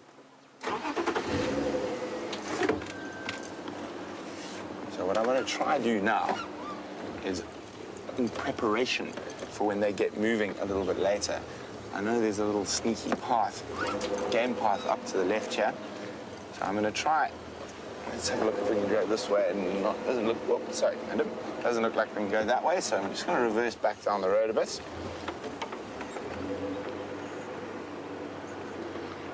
And there should be a spot. There we go. So my planning is to get ahead of them. So when they do get moving, they're going to walk straight towards us. And also what we might do, because we know exactly where they're lying now, is once we're ahead of them, we might just pop around and have a look on Impala Plains, see if there's any possible prey species just down the road.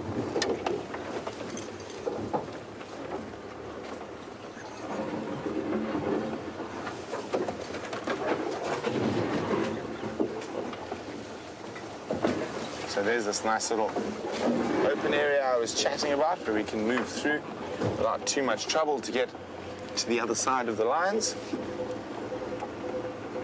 And we've actually had Queen Karula in that very marula tree.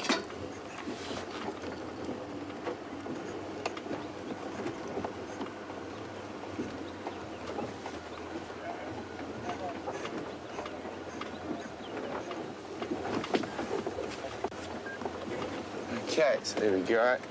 So while we make our way around with the lions, Charlotte, a warm welcome to you, who's watching via YouTube. Charlotte would like to know, why do some animals live in solitary or live by themselves, and why do others live in groups?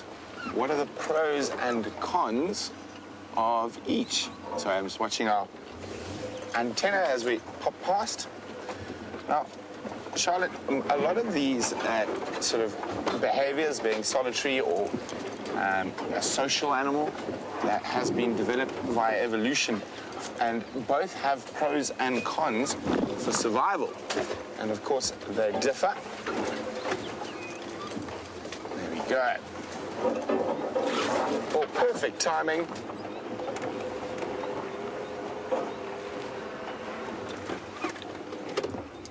As the young adult decides to come join the others.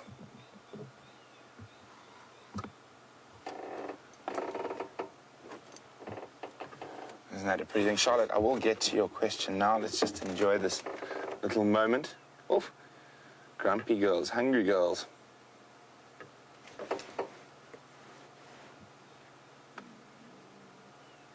I don't know if you guys can hear that ooh, as she lay down.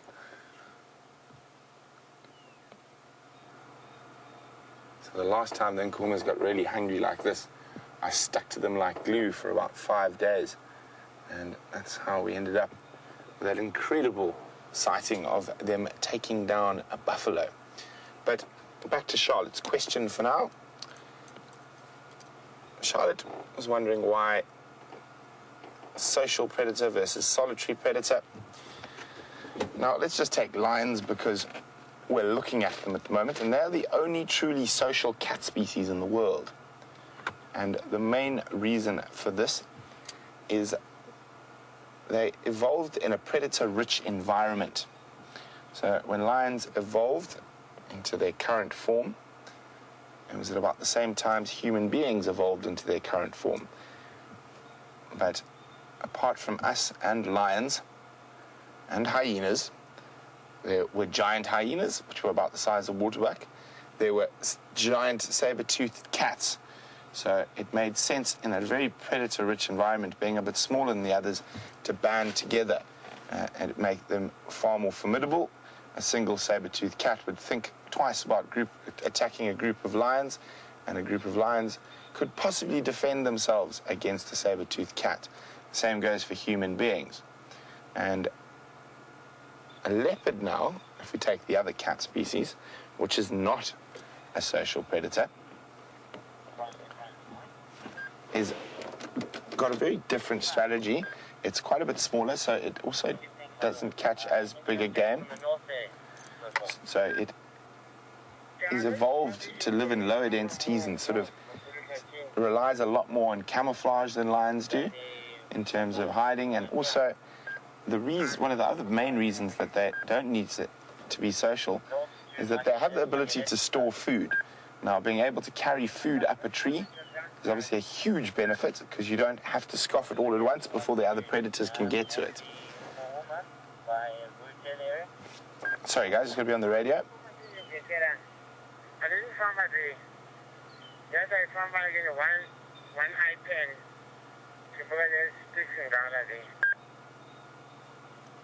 I just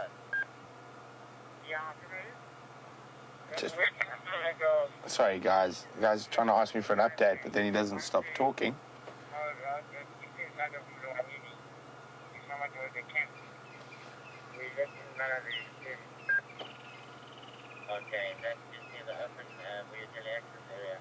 Look at that. They are incredibly beautiful animals. You can see them, even though they're very thin, they are panting a bit. It is very muggy at the moment.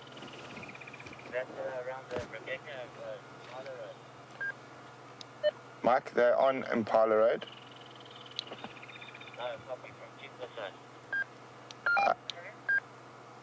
Right, no problem, William. I'll speak to you. I'll go in the morning. I'm not going to go this afternoon. Sorry, guys, I'll be with you in a second. Copy that. I'll be crossing over to Briatella. Mike. I'm on Gary, mate. Covering west. Mike, Nkuhumas Pride lying up on Impala Road about 150 to 200 meters to the northwest of Impala Plains. So if you're on Gary Main, best access is M North onto Impala Plains and then just head northwest. Right, copy that. Thanks so much, mate. Sorry about that, you have my undivided attention again. Now if we look at different antelope species, because there again we have a slight different variant in being solitary versus sociable. And let's take Impala, the most common one we see, very sociable. Now the pros to that being is that if there's a lot of you, the odds are you're not the one that's going to get eaten. Oh, she's decided to change direction just because we came this side. Maybe she heard something. And you see how the other lionesses watch her. Look at that. And they take visual cues rather than audible cues from her. See, all their heads are up. They've all had a good look at her.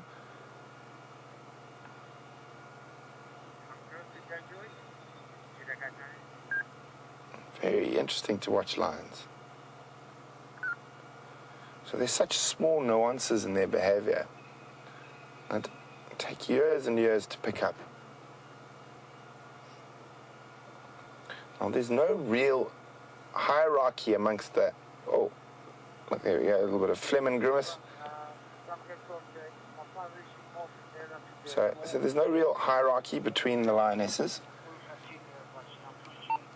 They are sort of all equal, and any of them can lead a hunt. It all just depends on that situation at that time.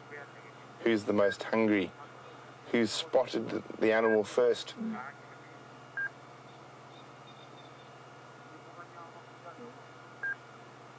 I don't know if you guys can hear that, but they're calling to her. Oh, oh.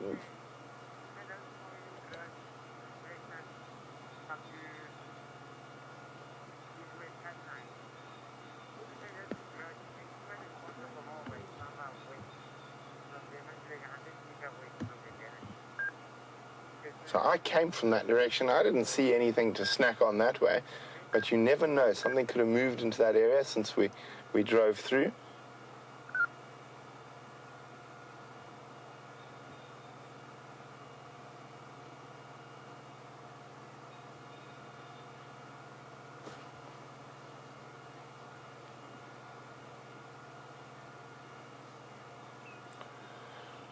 So Margarita in Germany would like to know, how do these lion prides receive their names? So this is the Nkuhumas pride. The first time this pride was ever seen, it was by the Juma safari guides, and they were seen in Buffelshoek to the north of us, and they were all sleeping under a very big brown ivory tree, and they got their name from that tree. The Shangaan name for the brown ivory tree is the Nkuhumas tree. And then, let's think, the Styx Pride is named after a place in Mala Mala. I'm not sure whether it's the first place they were seen, but it's a crossing in a river called the Styx Crossing. And then, what other prides have we seen?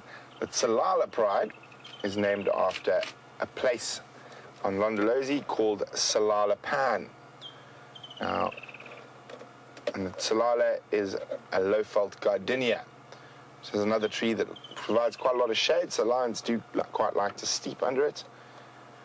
And then the Tsalala Breakaway, which is now called, I think, the Mungen Pride, is named after a drainage line on Londolozi, the Mungen drainage system, which is like a dry creek bed. And I can't think, have we seen any other? Shimongwe. Shimongwe Pride is another pride we've seen, and that is named after a road. But Shimongwe means batalia, which is obviously a bird, but Shimongwe is a road. quite often it's areas that they frequent or the area they were first seen.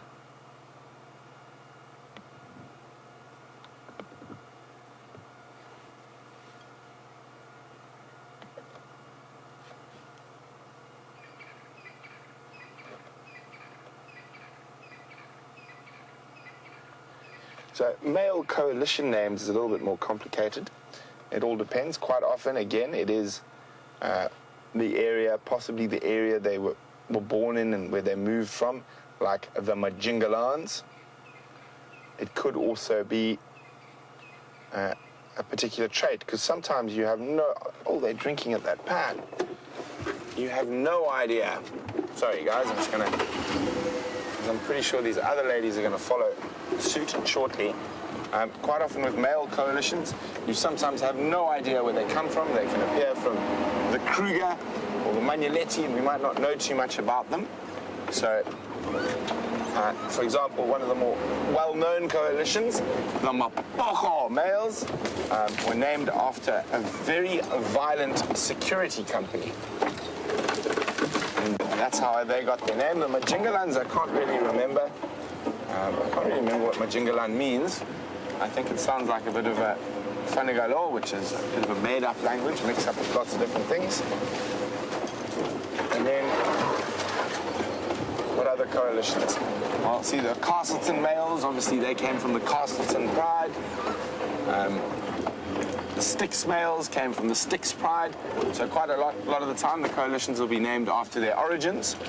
Other than that, it could be a specific trait they had, like the Mapojos were extremely violent, or seemed to be, although violence is part and parcel of a male coalition takeover.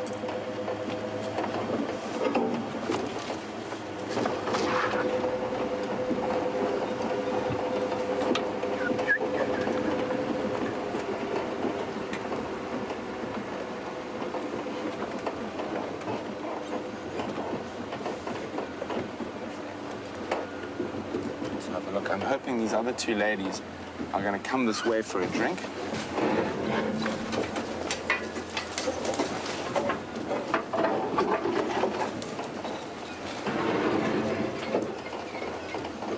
Where did we go through last time? Yeah, there we go. I see my drink. Was it there?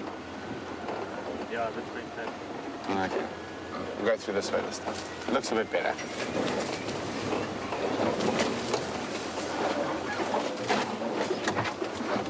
Let's see, we're about to pop on. We got lions to the left of us, lions to the right of us, and those lions look fast asleep. Let's have a look at the ones with their heads up.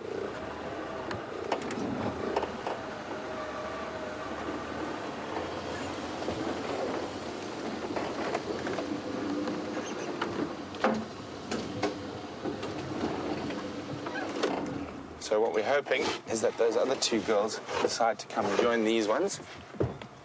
There's a nice little mud wallow here, so they can get a drink.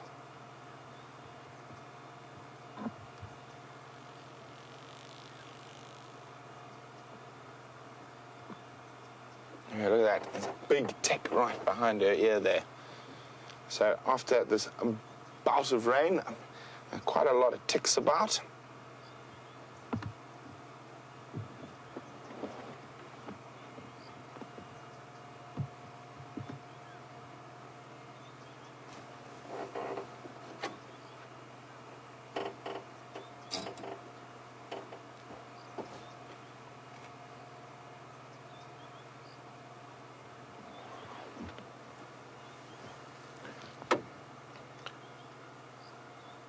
So Deb in Ohio said she saw a documentary where a leopard and her two cubs learned how to catch a catfish.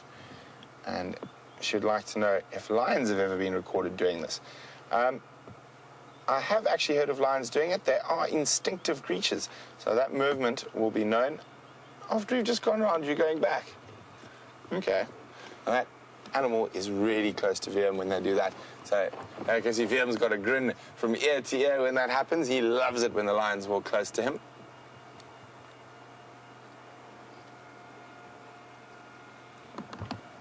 I wonder what sparked that now. did the others decide to get moving? But yes, lions will do that, hyena will do that.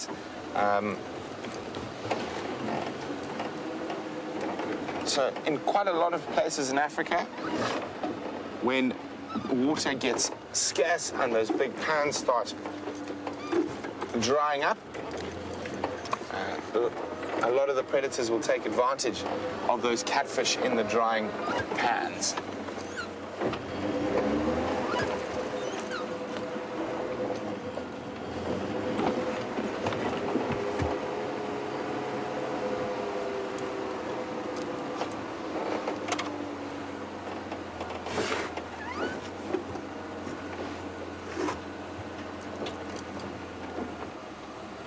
There's some yawning happening up ahead, some greeting and grooming. This is a good sign they're about to get moving.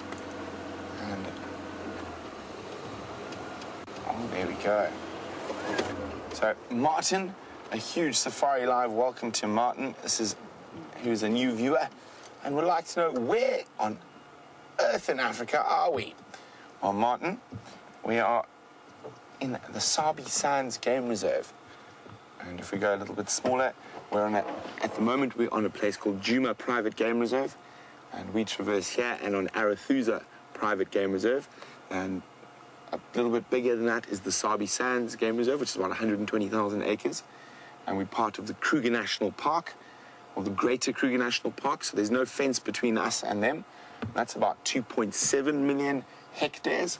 So about 5 million acres, just over 5 million acres, which is then part of the Greater Limpopo Transfrontier Park, which is 3.9 million hectares, so just under 8 million acres. But we're in the northeastern part of South Africa, in our province or state is called Mpumalanga, which translated means where the sun rises, so right on the east of the country. Oh, do you hear that, Viam? Mm-hmm. Sounds like other lions roaring in the distance. Long way away.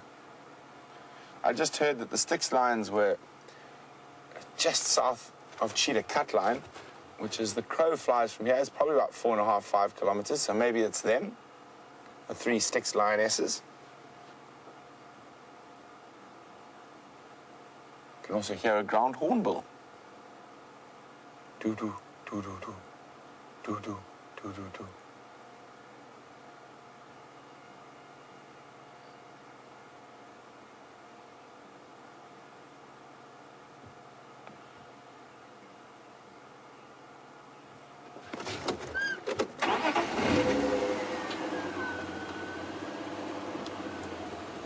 That looks like on the move down the road again.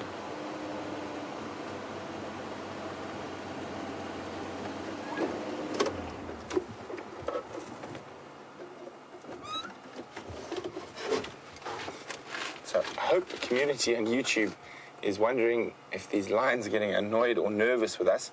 Why do they keep moving away from the vehicle? Well, those two went for a drink, and the reason they keep moving now is because they're hungry and they're hunting. They actually take almost no notice of the vehicle. You have a look at these two right in front of us. They're not even looking at us. They're not even listening to me. They're focused on the female up in front who's walking. As I said, there's an open area there that often holds game, and quite a lot of game will actually move towards it as it gets dark because they prefer to be out in the open. So they've got a bit better of a chance of spotting a predator like a lion before they arrive. But no, I flopped down again. But this is very typical lion behavior. Get up, move a little bit, lie down, get up, move a little bit, lie down.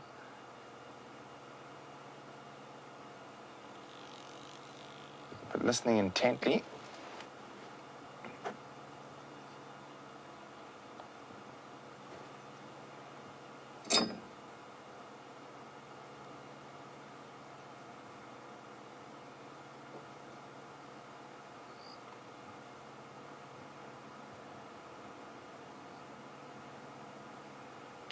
So we're getting to the right time of day for the lions to get properly moving and hunting.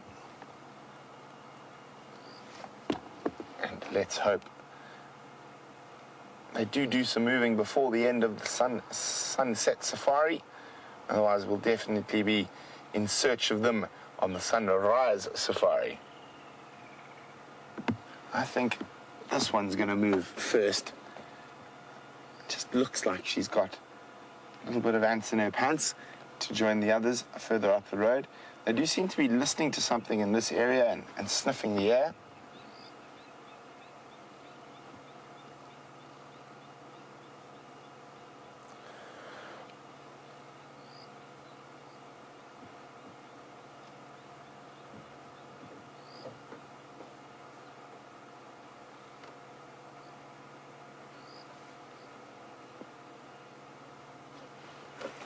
Jeffrey in Texas would like to know, is yawning contagious in lions as it is in humans?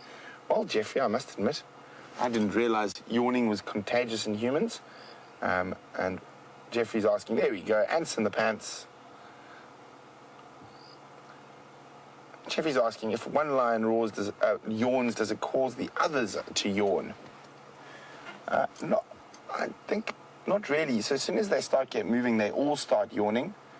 And that's just a general sign that they need a bit more oxygen before they move on. Yawning, stretching, urinating, all those sort of types of things is a good sign that they're going to get moving.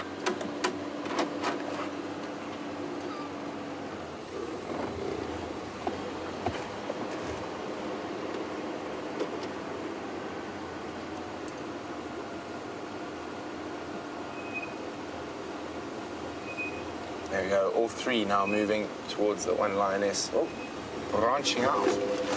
Maybe they're off to visit Arethusa tonight.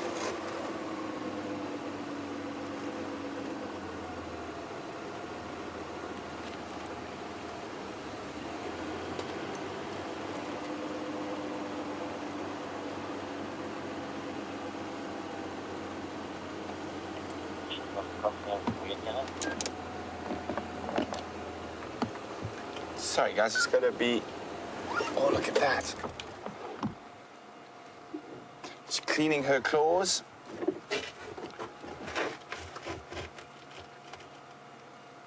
We might get a little bit of playing now. As you can see, that lions will often get hold of a smaller tree branch like that to clean their claws. Mike. Sorry guys, just need to be on the radio for a second. Standing by. Mike, I'd come quite quickly. They are looking like they're going to cross into Arethusa.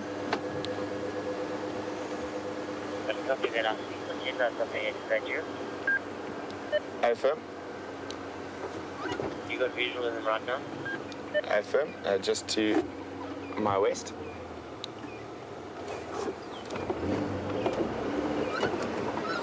So what we're going to do is I'm going to shoot around to the road. I think they're going to pop out onto the boundary between Djuma and Arethusa private game reserves.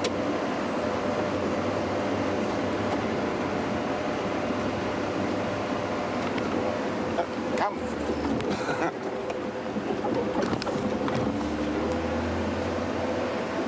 Mike, if you go there, you'll see them just off the road. I'm just going to go around to make sure I don't lose where they cross. Good luck, guys. So yeah, that's Mike from Cheetah Plains, just letting him know where the lions are. Hold on, someone requested a bit of a Ferrari safari, so here we go.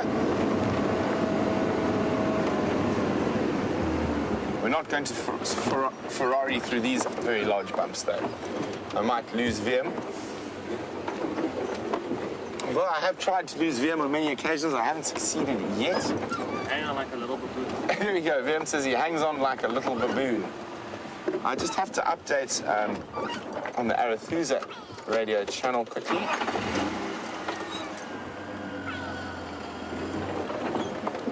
Is any station in the west copying me?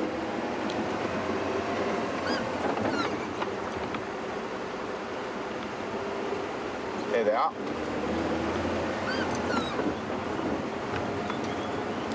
So, right spot. And it looks like they are going to go straight into Arethusa. They might actually walk down the road a bit. Let's stop here.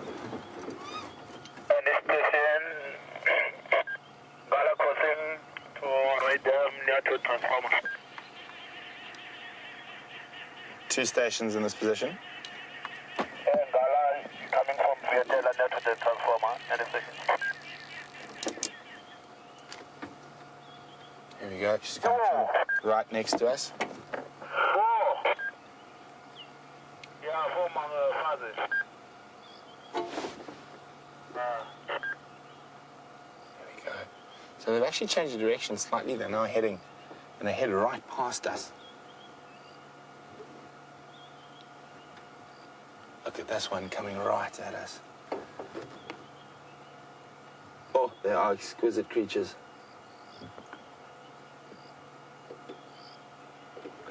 I could almost reach out and touch that lion. You can see the side of our car there. Sure. Isn't this incredible?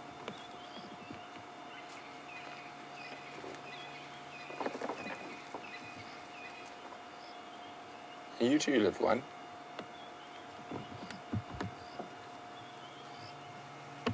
It is incredible how close they do come to us.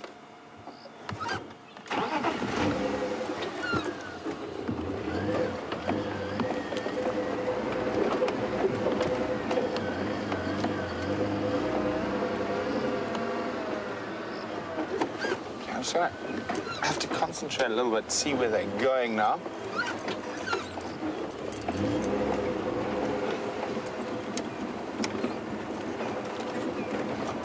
Oh, isn't that nice? I thought they might take us on a bit of a wild goose chase going through the rough country there. But it looks like they're going to walk straight towards the road.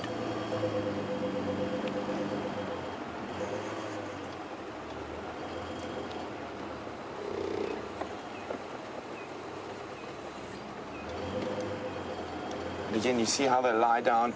Very, very typical lion behavior.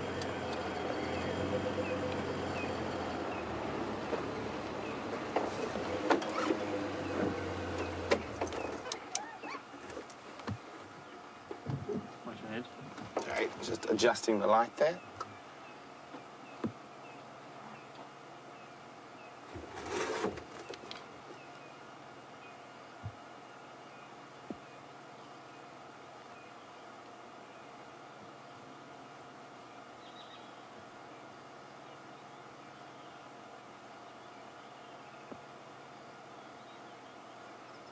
So Safari Dean's wondering, do their claws have scent when they scratch the post like that? They do, but it's not one of their main forms of scent marking. They'd much prefer to urinate and kick the ground. So there will be some scent remaining, but definitely not a main form of scent marking for lions.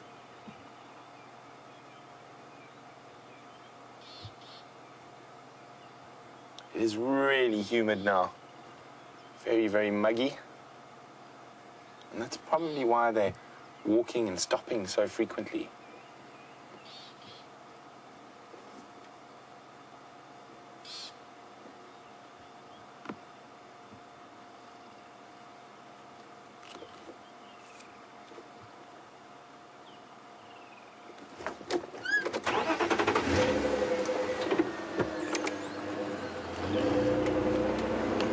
I'm just going to zoom around to the next little road here. I'm going to try to follow them.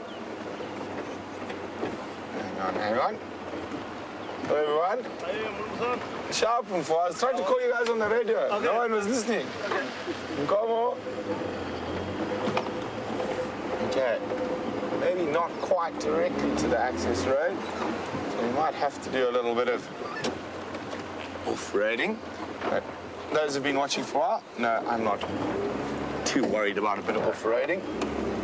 My cameraman, on the other hand, might be. Ah, there we go, not VM. Nothing can scare VM. Rusty might be. Rusty might be, yes. Oh dear, that's a problem.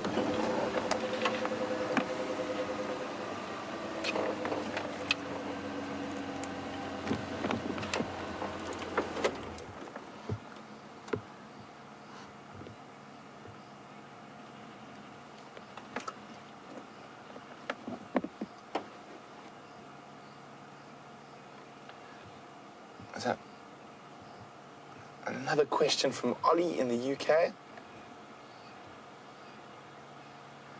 Ollie, Ollie's asking, what is the biggest pride of lions I've ever seen, and where did I see them? Well, Ollie, I've seen two incredibly large prides. One was in the Eastern Kruger National Park. There was actually a documentary made on them. Sorry, there seems to be quite a lot of cables in here. There we go. And that was called the Mega Pride. And that pride, and I think its strongest was just over 40 odd lions. And of course that was with cubs and everything as well. And then the next biggest pride was also around that same size, which I saw in Kenya, in the Masai Mara.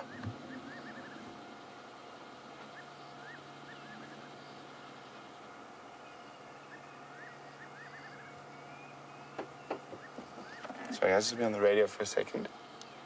Station on Triple M North coming.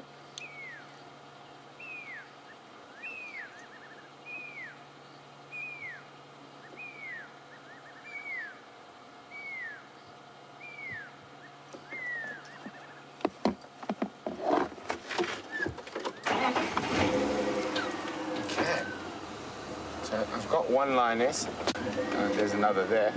And sometimes when we're going through the thick bush like this, it's often better we just choose one animal and stick with it. Or we could just have two.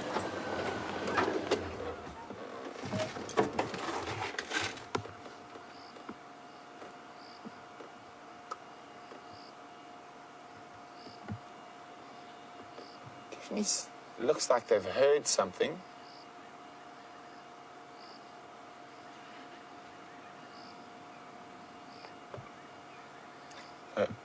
Wendy in Minnesota is wondering, has a lion ever scent marked a car?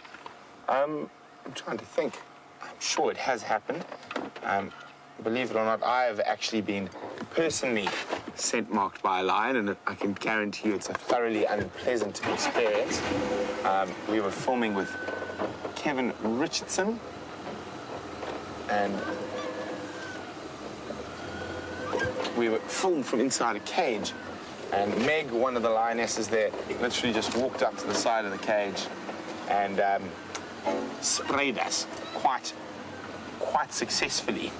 And she drenched all three of us because we had to try and protect the camera equipment. Changing their mind again.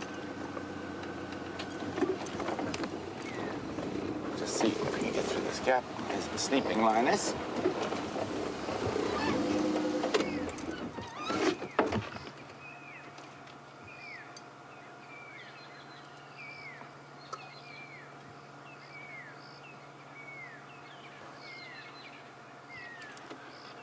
I just need to try the radio again for a second. Is any station in the west copying me?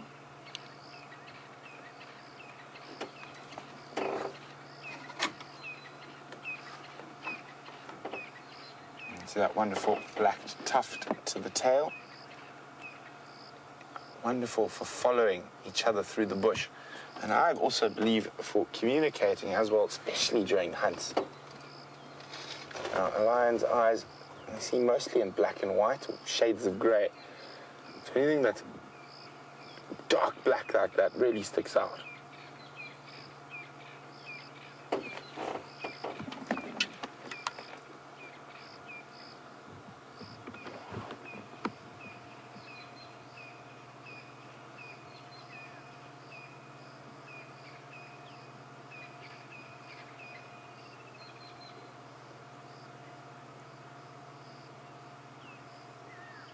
Well, Safari 18 says, so jealous of VM right now. It must be such a rush to sit so close to a passing lion.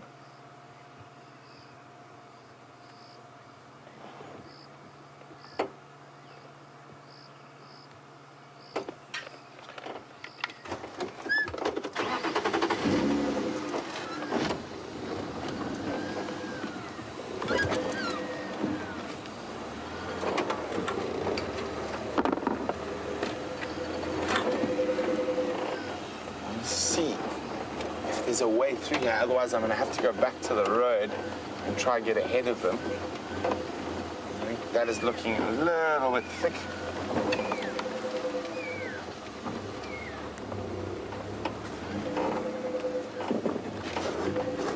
There we go. There's one who's taking the more open route. We'll stick with that one.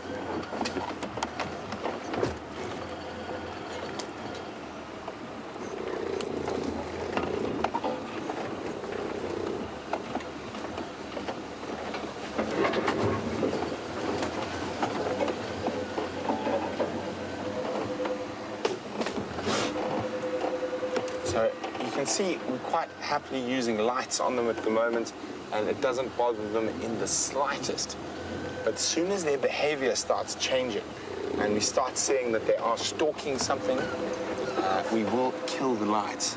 And quite often that's when we lose them during the stalk, but we've got to try and make sure we don't interfere. And having the lights there could either be a benefit or a hindrance depending on whose side you're on. And we're not on anyone's side, we're neutral. So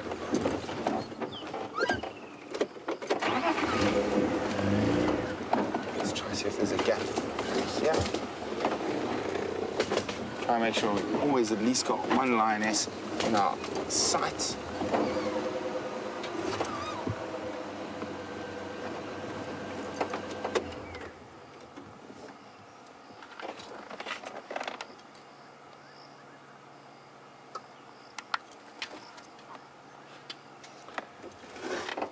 Oh, see, there we go. Okay, you see that now her body language has changed. We are going dark.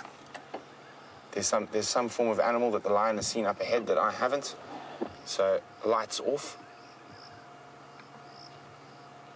And unfortunately now, this is it. We have to stay like this. We're going to sit here quietly. Now I have to listen to what's happening. Of course, can we just switch this off so I can see for a little bit longer? There we go. So VM's just even taking the light that shines on my face off, so I can actually watch the lines in this half light. You can just see how she's moving. Whatever it is there, and suddenly both lionesses I could see completely changed.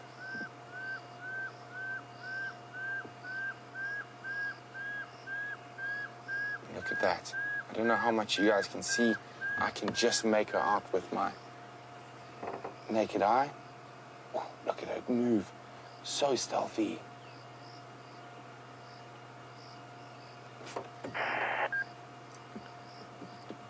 And isn't this absolutely crazy? We just left, yeah. I've lost sight of her now. VM, can you still see her? Negative. Okay, so every now and then I'm just going to flash my light, but I will do it using the base or only the edge of the light. Just so I can see. Can you see anything? Quick flash. Okay, what I think we're going to do is we're going to move back to the road, which is just behind us, and try a wait up ahead, and then we're going to stop, and we're just going to sit in silence and listen.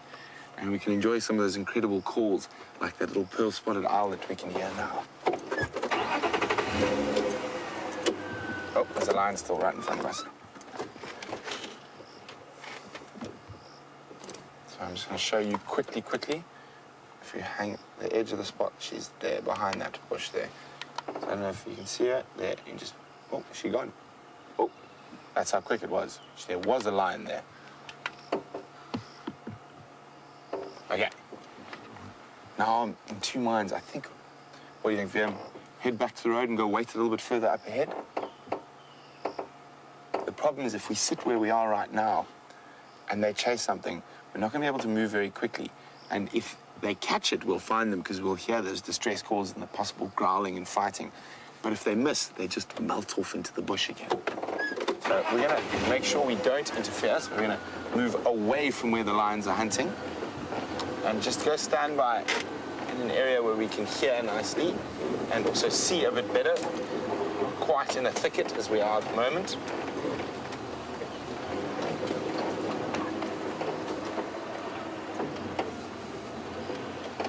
So I'm still just going to use my headlights. I'm not going to sweep my spotlight around too much.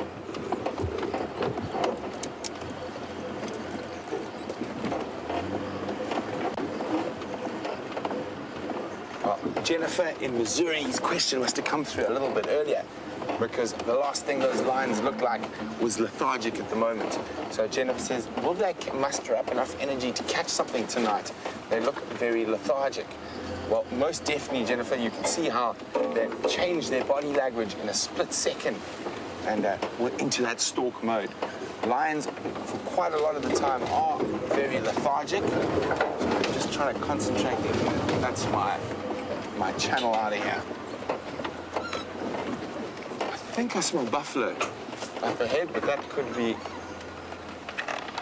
anything. Let's just have a quick scan through here.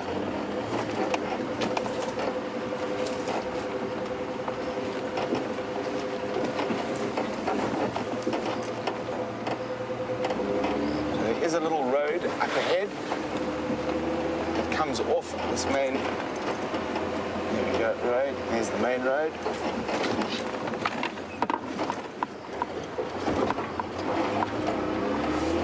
So, as I said, there is a very good possibility we might lose them when they hunt at night, but it is by far the best thing to let nature take its course and not interfere.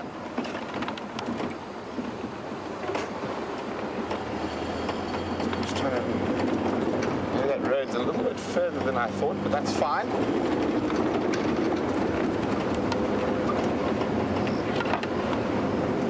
There it is.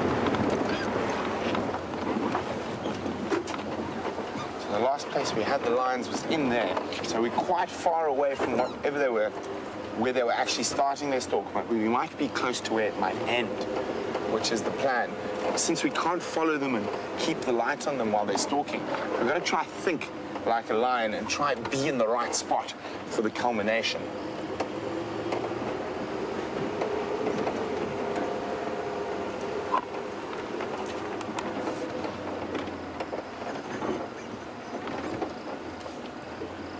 So what we're going to do is I'm going to find a little spot here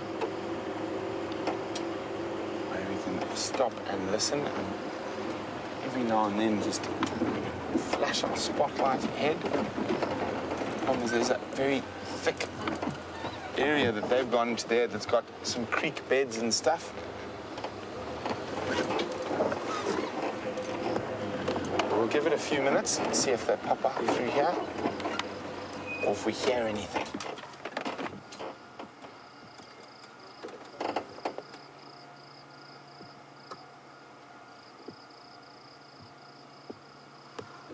So patience is a very important thing when it comes to following animals in the bush, particularly with big cats and hunts.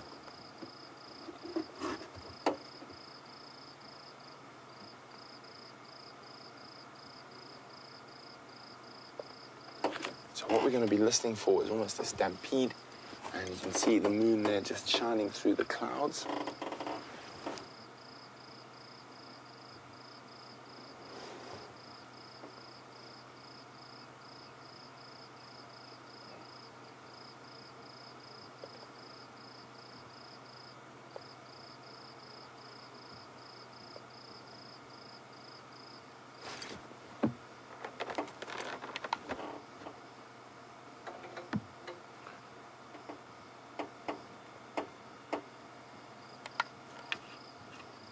So I'm also not only trying to hear the actual chase, I'm also trying to hear what animal they might be hunting.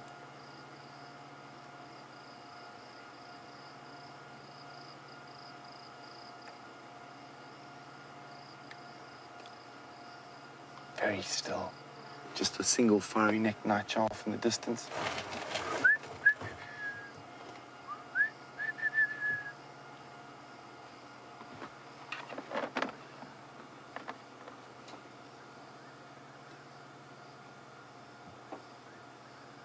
Trying to listen to see if I can hear sort of a buffalo foot, or a buffalo scrubbing his horns against a branch, or even zebra footprints or zebra flatulation. Try to figure out what they saw or they heard.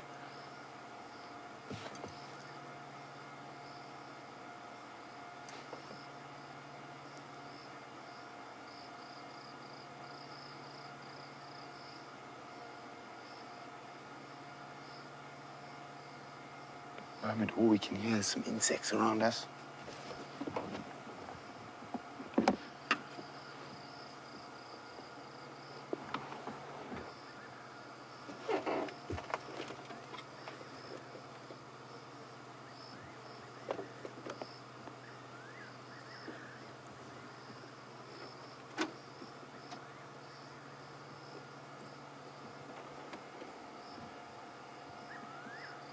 There's that fiery-necked nightjar.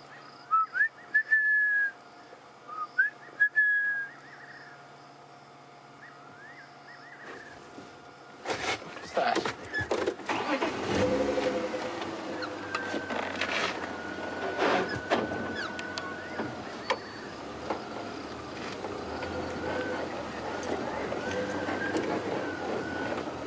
I'll make sure they don't sneak onto this. How can I go back then? Okay.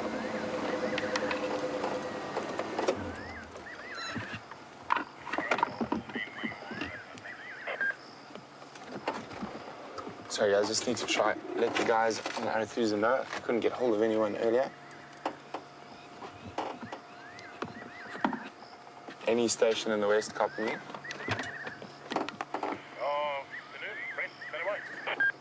Afternoon. I was trying to get hold of you guys earlier. Nkuhumas have crossed. I lost them in that block just to the west of Red Dam. I think they're in that little drainage system that leads into Red Dam. They were showing interest in something, so it was about 5 minutes ago. I haven't heard anything yet.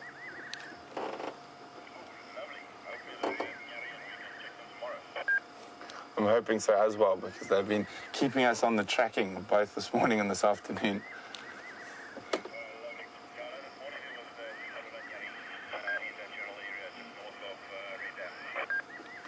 Copy, thanks very much. So there's good news if you're a lion. Apparently there were a couple of buffalo bulls hanging around in this exact area. Sorry, I'm just trying to listen to the radio.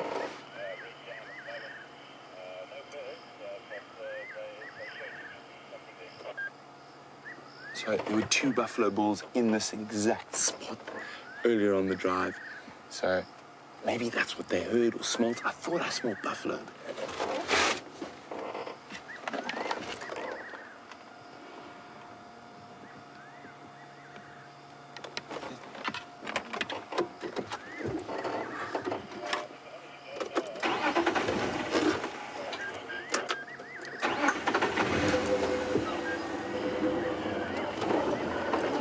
So Lynn on Twitter is wondering, do you have any plans for any more night drives in the near future? We do, Lynn. We're probably going to be getting some new equipment. We're going to have to test at some point. So there will definitely be some later night drives again.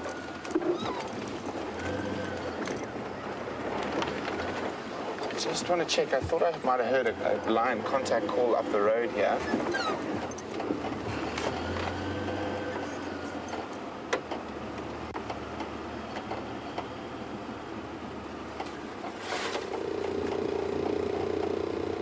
We all know how sneaky these girls can be. But what I think I'm going to do now, folks, is they've gone into this very thick area. There are possible buffalo around. So if we don't see them in this next little while, I think I'm going to leave them so they can have the best possible hunt in the darkness. And hopefully tomorrow we'll find them full and happy with a buffalo. Oh, as I say that, we found them, and it looks like they've given up the stalk.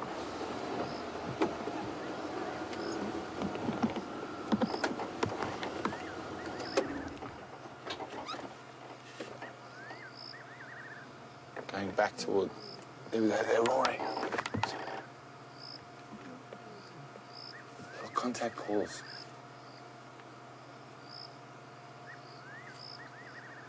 Quite a loud contact call. I thought it was a roar initially, or the start of one. Let's just move forward a bit.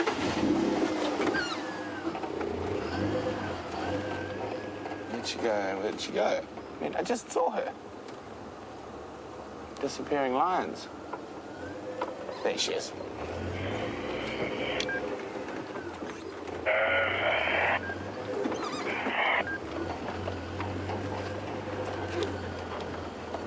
stations, those Ngale are about to pop out on Ngari Main again.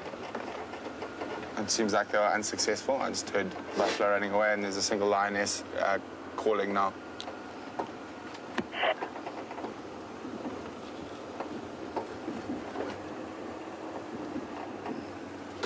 She was right there. There she is.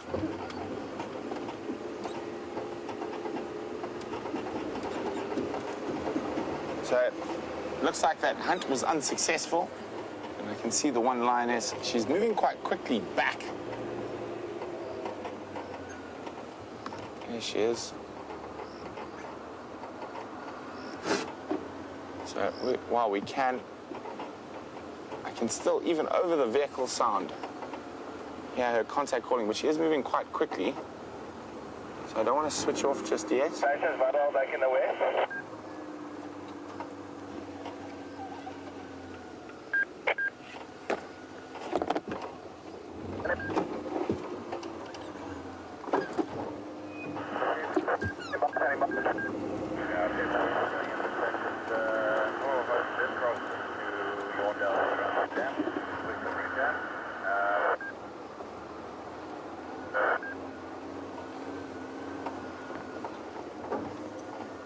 There she is. I got you the line up there.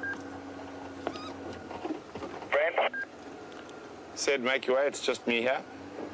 I just come straight on Triple M North, you'll get my visual. We'll be there now. We're there.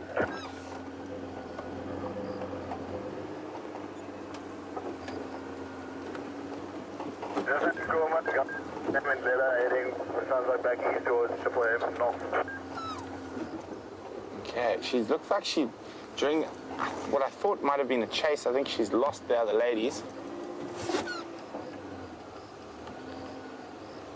Oh, she is moving quickly.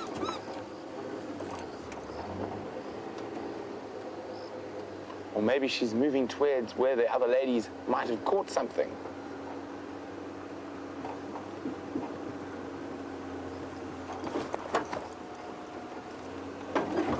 See, there she is.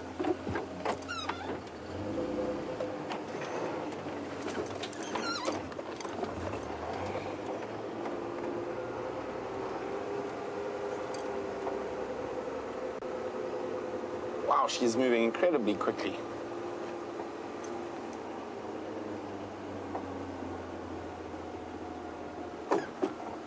This looks like she's going further in now. This is very close to where they crossed.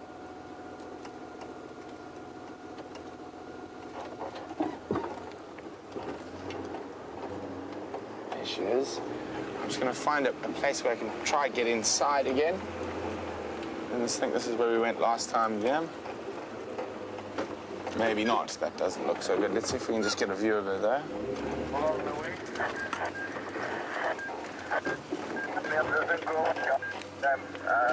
Coming back quick east towards Triple M North. Let's just listen, see if we can hear her calling. There she is. Well spotted, VM.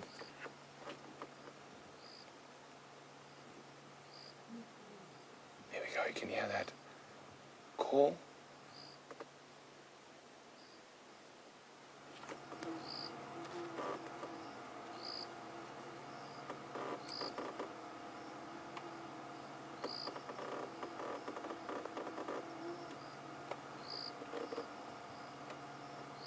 Just disappearing past this thicket.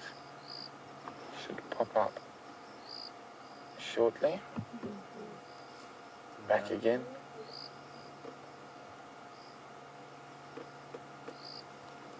Wonder where the other girls are.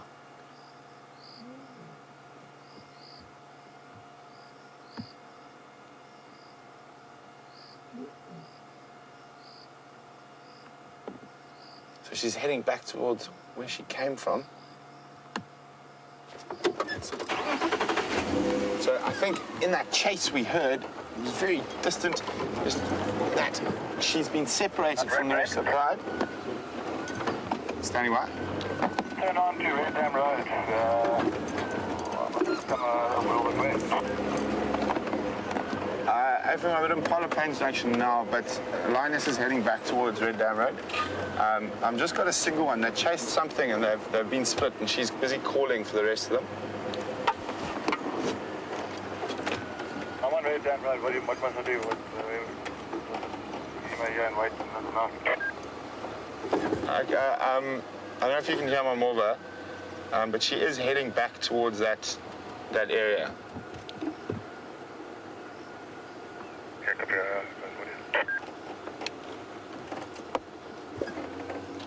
Oh, anyway, is that one or two? It's two. She's found them.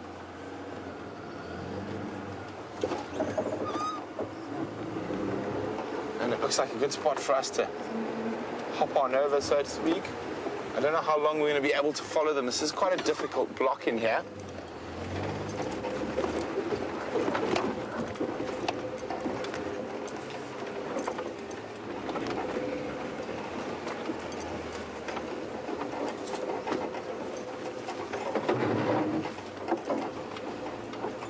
Last I saw, there were two of them just over here.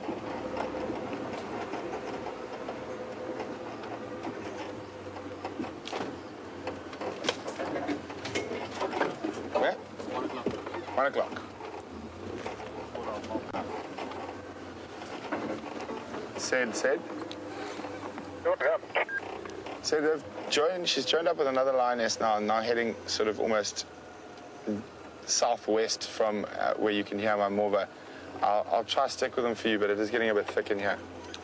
Okay, I'm going to go to parallel and better. Copy.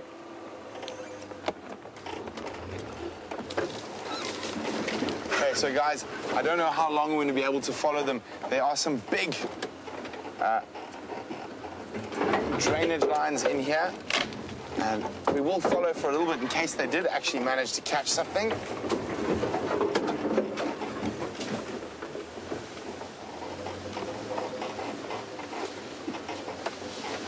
Now we got 3, 4. We got all of them now.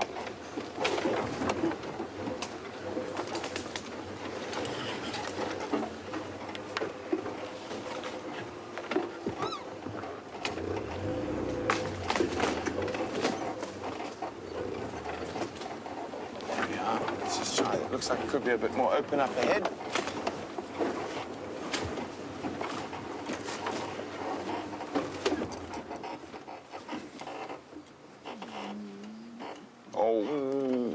I love it when they make those noises.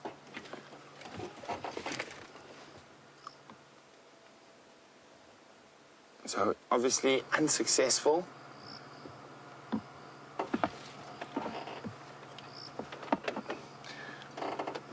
Paul Rizzo says, oh man, we're the lame buffalo when you need one. I think the problem with those buffalo, Paul, is that they weren't lame and they managed to escape.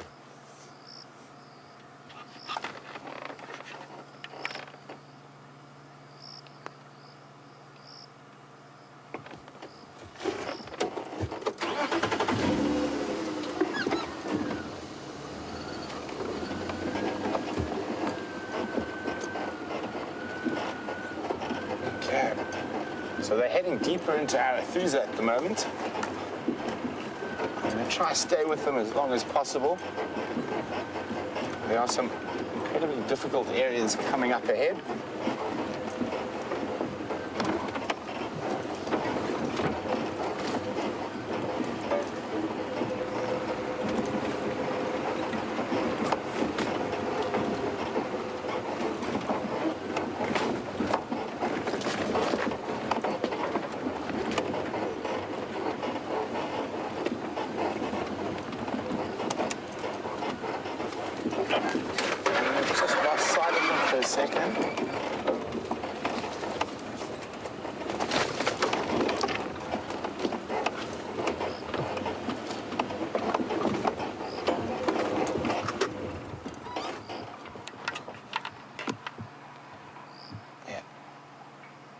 Look at these beautiful creatures.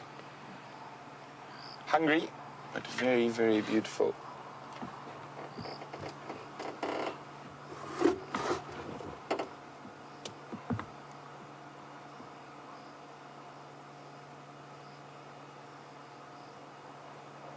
there's 3 of them. I can't spot the 4th at the moment. Could be just ahead, could be behind.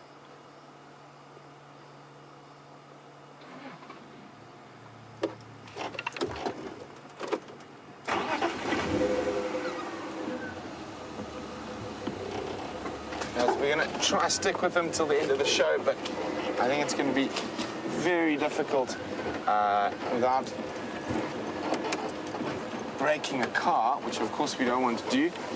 Specifically this area that they're heading into at the moment can be really tough during the day, let alone at night.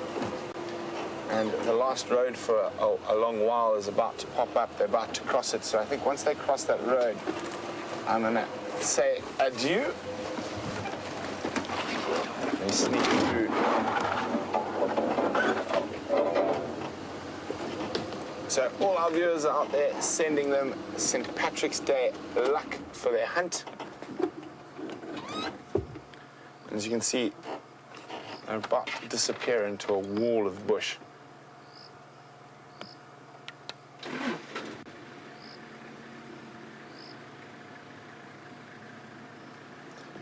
I'm going to try find a way through. I think it's going to be easier that way.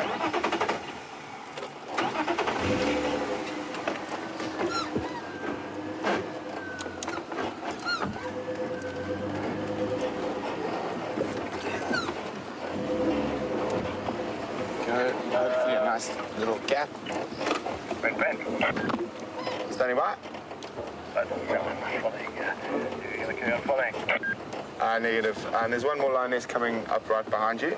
And once they cross, I'm going to leave them. I'd probably say I see all of them on this side. Excellent. Thanks, John. Okay, we got the last. The way they're going now, it's not too far north, not far north of Bed Dam. They're heading straight towards the Murray camp. So there we go. But crossing west there. I think west, they've really got the parallel now. So there we go. Good luck for the morning. Off they go. And hasn't it been fantastic spending the whole evening with the Nkuhumas?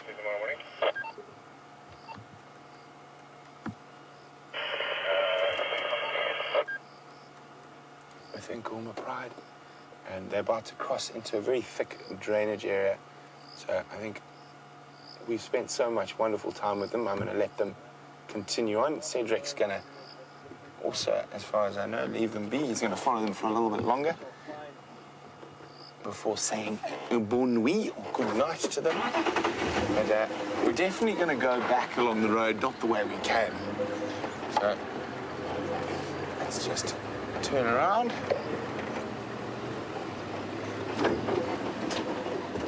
Actually, no, let's go this way. See if the lines pop up onto the road. So Dory in South Carolina is wondering if I can tell from looking at them how long ago since they last ate. So I'm just going to say cheers to Cedric here. Cheers. Have a good night, sir. You too. How's that? It's a bit tight. Cedric is mocking me due to my wounded hamstring from the cricket. Sorry, Evan? Just fish off the rear line. Thank you. So on leave, Cedric and I were part of this Nkuhumas Cricket Club's cricket game in the middle of the cricket park, which was very fun, except I damaged the same hamstring I damaged while racing James. Sorry, Doreen, I got sidetracked there.